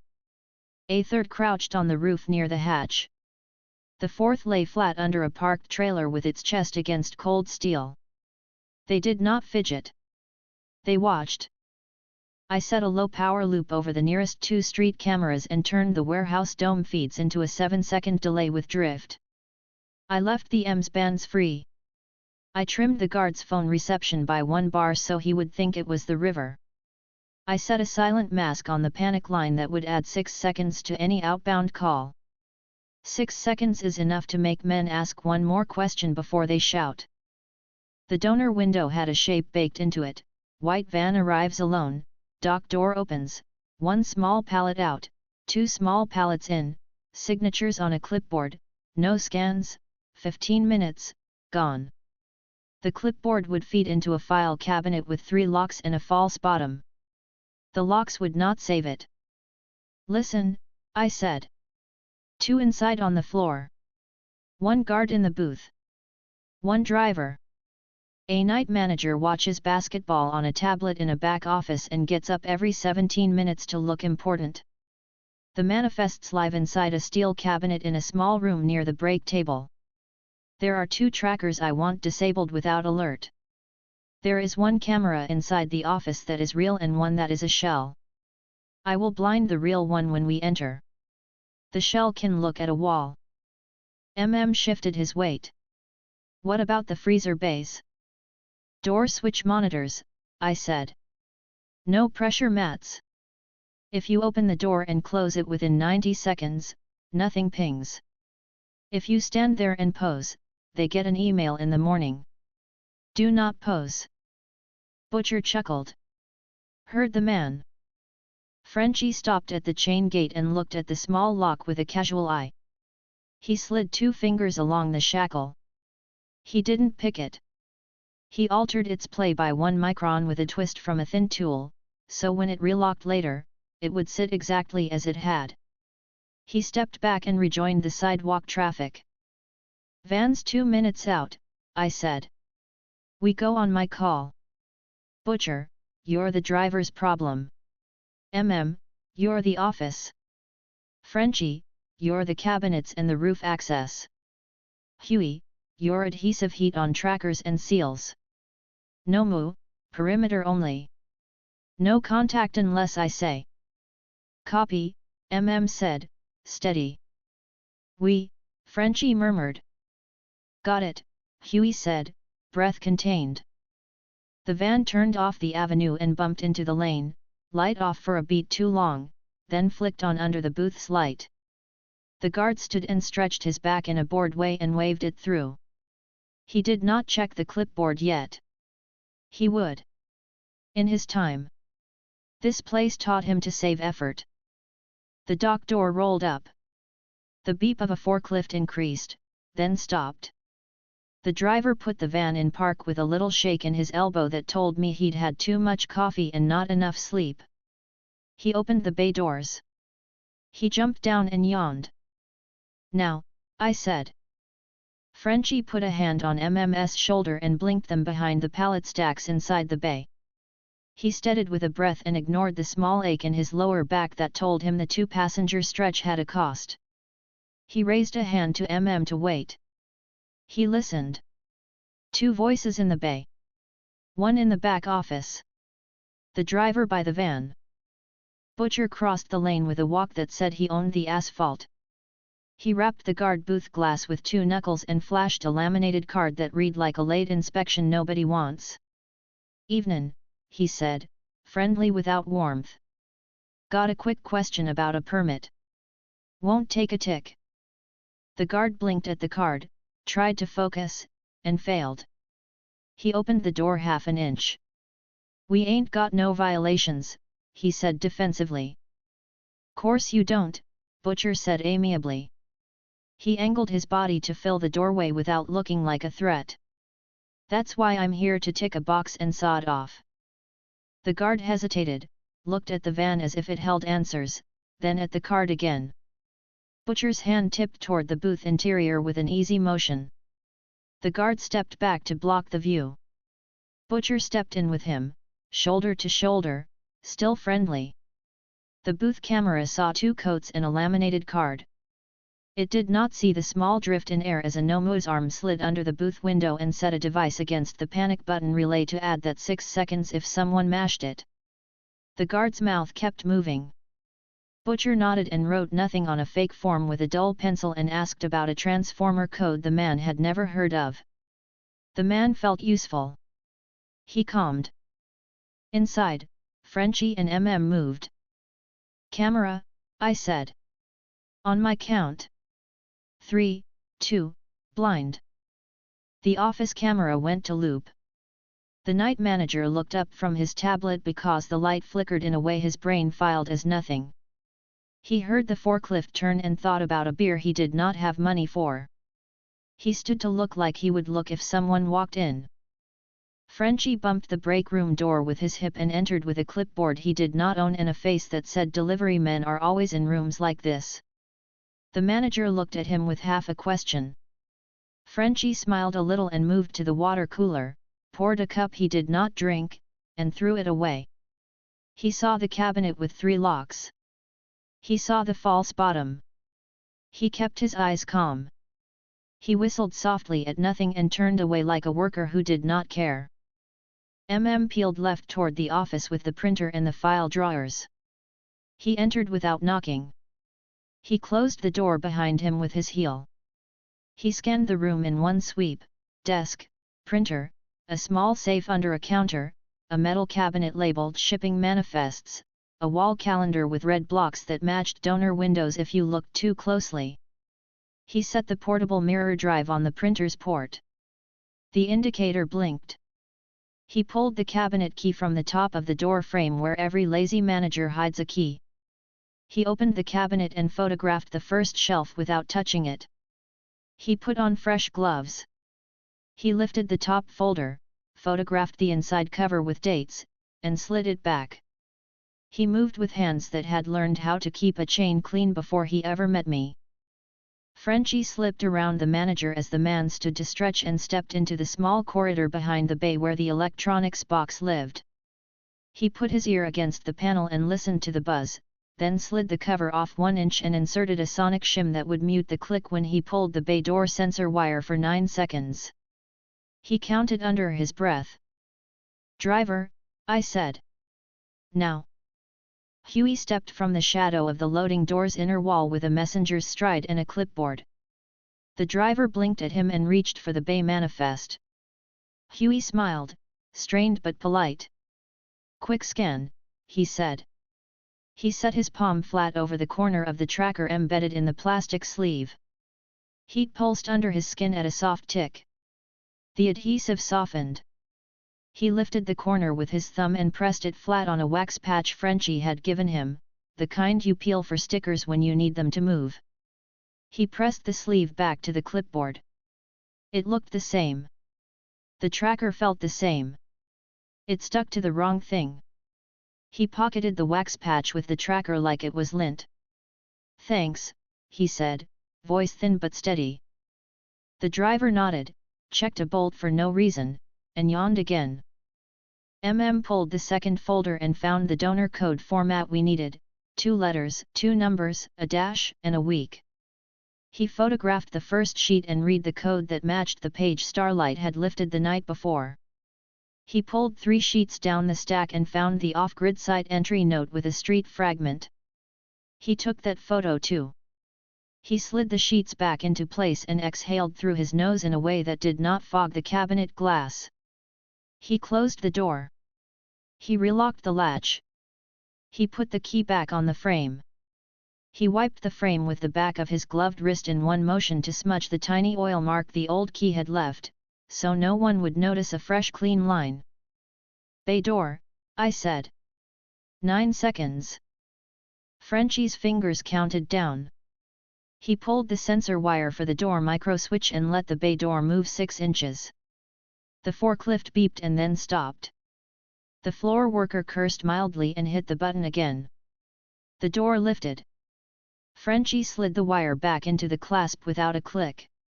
The log would show nothing. "Second tracker on the internal pallet," I said. "Under the stretch wrap. Right rear corner." Huey walked to the pallet the worker had set under the blue light and placed his hand on the plastic as if he were checking the wrap.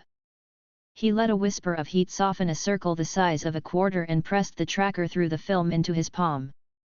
He pressed a fresh patch of wrap down with the back of his knuckles. The film looked continuous. He stepped back and swallowed. His hands were steady. His forehead was damp. He wiped it once with his sleeve. The manager finished his stand and sat. He looked at his tablet. He clicked the game back on. It showed a replay no one cared about. He stopped caring too. He scratched his nose and thought about the beer again. "Office safe," I said to "No time for a dance. Mirror the printer queue. Take one binder to scan later. Make the pull look like inventory." "Copy," he said. He ejected the mirror drive, slid it into his breast pocket, and leaned down to reach the safe. He didn't spin it. He felt the tumblers through the housing with a tool he kept under his sleeve for certain jobs and listened to clicks like he used to listen to a child breathe in another life. He turned it once, twice, caught the fall, and opened the door.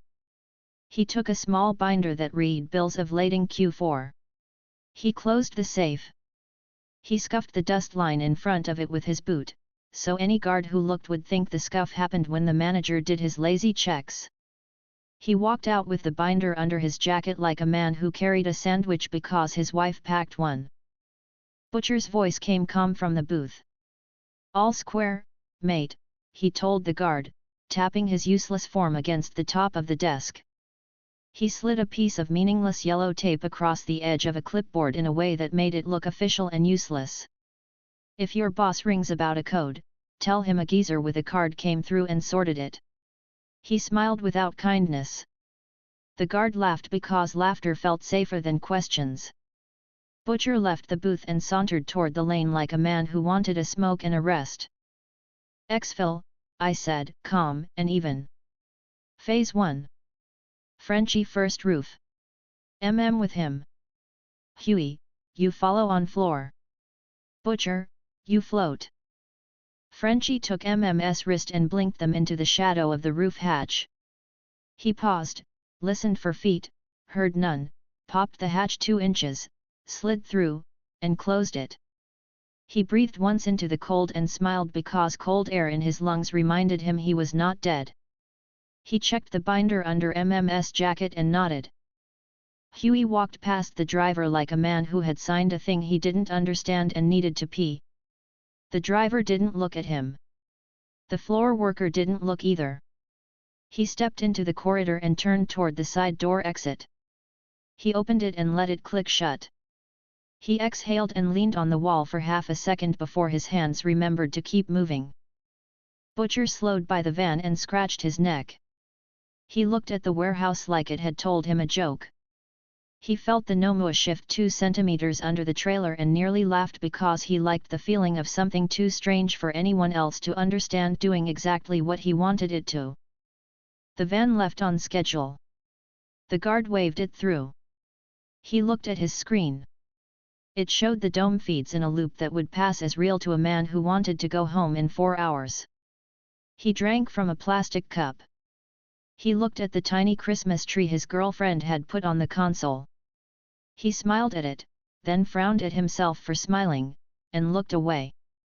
We regrouped 2 blocks away in a dead lot behind a shuttered repair shop. Frenchie lowered off the roof of the adjacent building the old way, rope around a pipe, careful step, hand on a shoulder at the end. They cut across to the lot. Huey arrived in the courier car and parked with 2 quick corrections that told me he still felt like a student driver when he was stressed.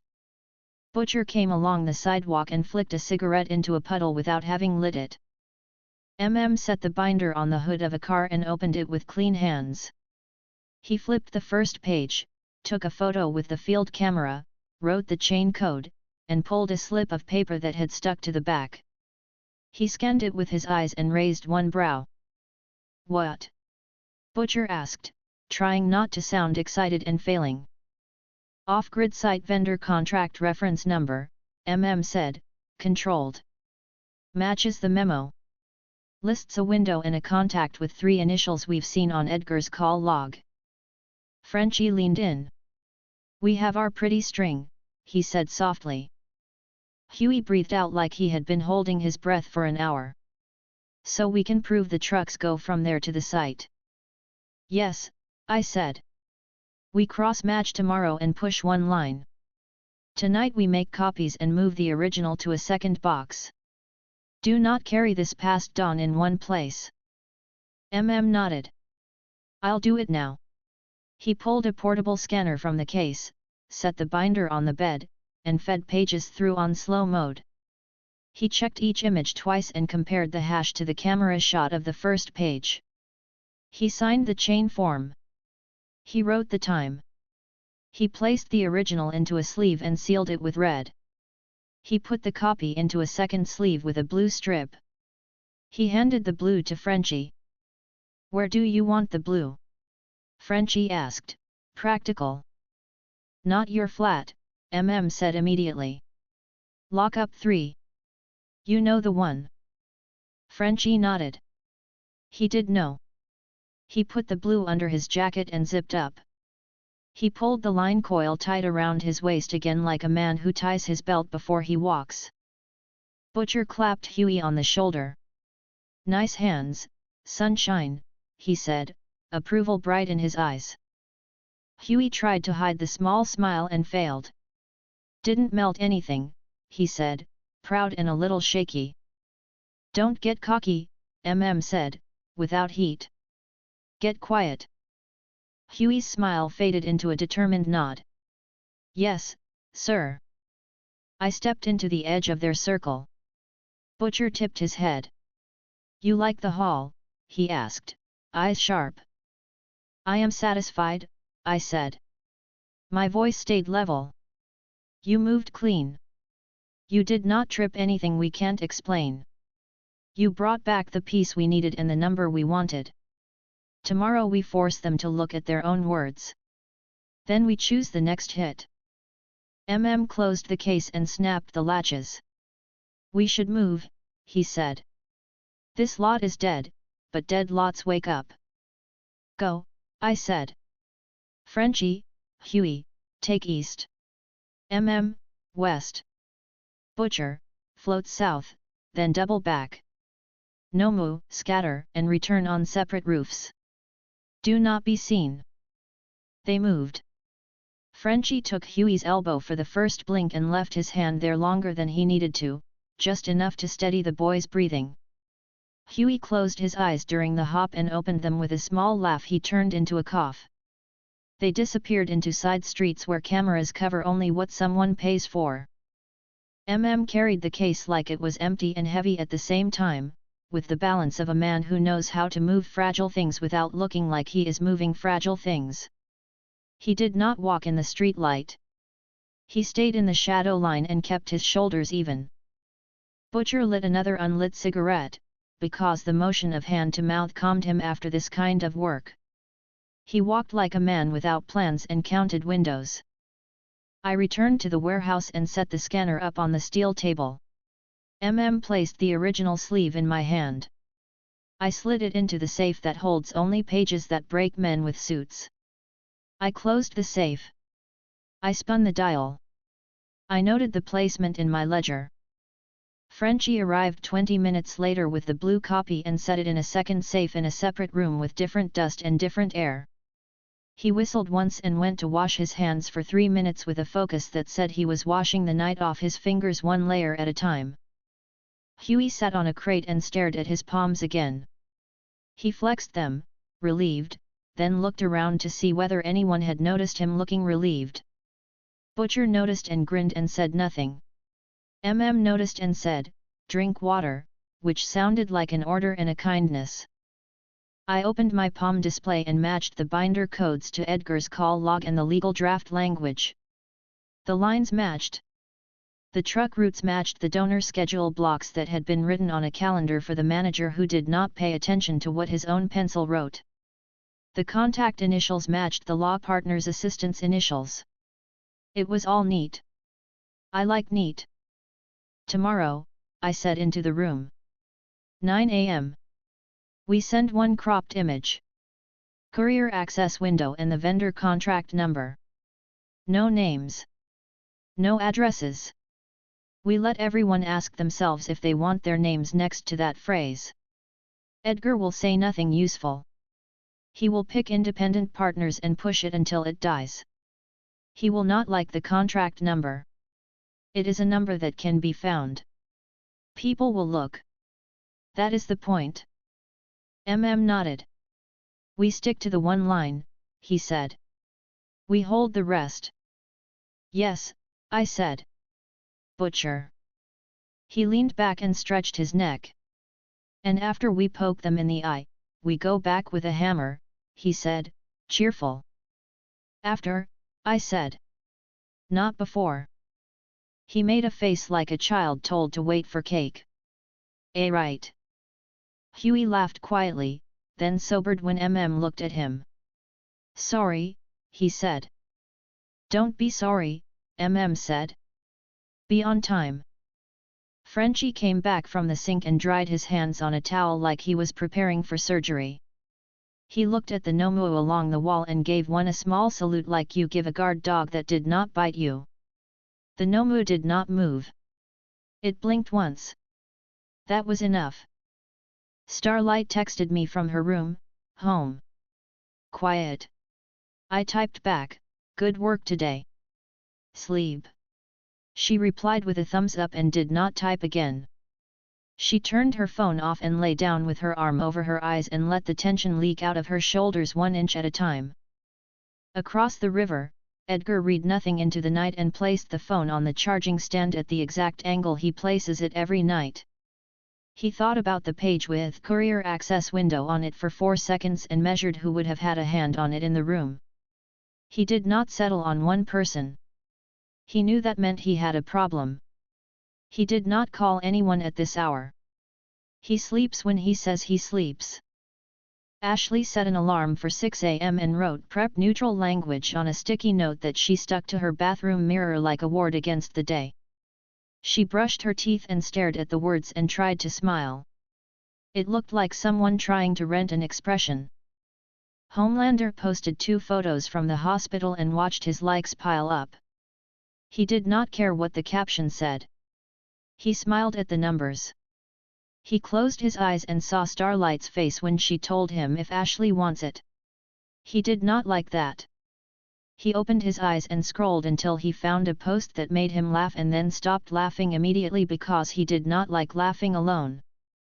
I filed our chain forms, locked the safe, and turned off 1 strip of light. I left another strip on so the room did not feel like a box. I sat and wrote the summary in a shorthand I have used for a long time, Riverton. Window. Van. 2 trackers lifted. Manifests mirrored. Contract ref captured. Chain clean. I closed the book. We had the next move set. We would push and watch them stumble. Then we would pull again, with the weight where it hurt.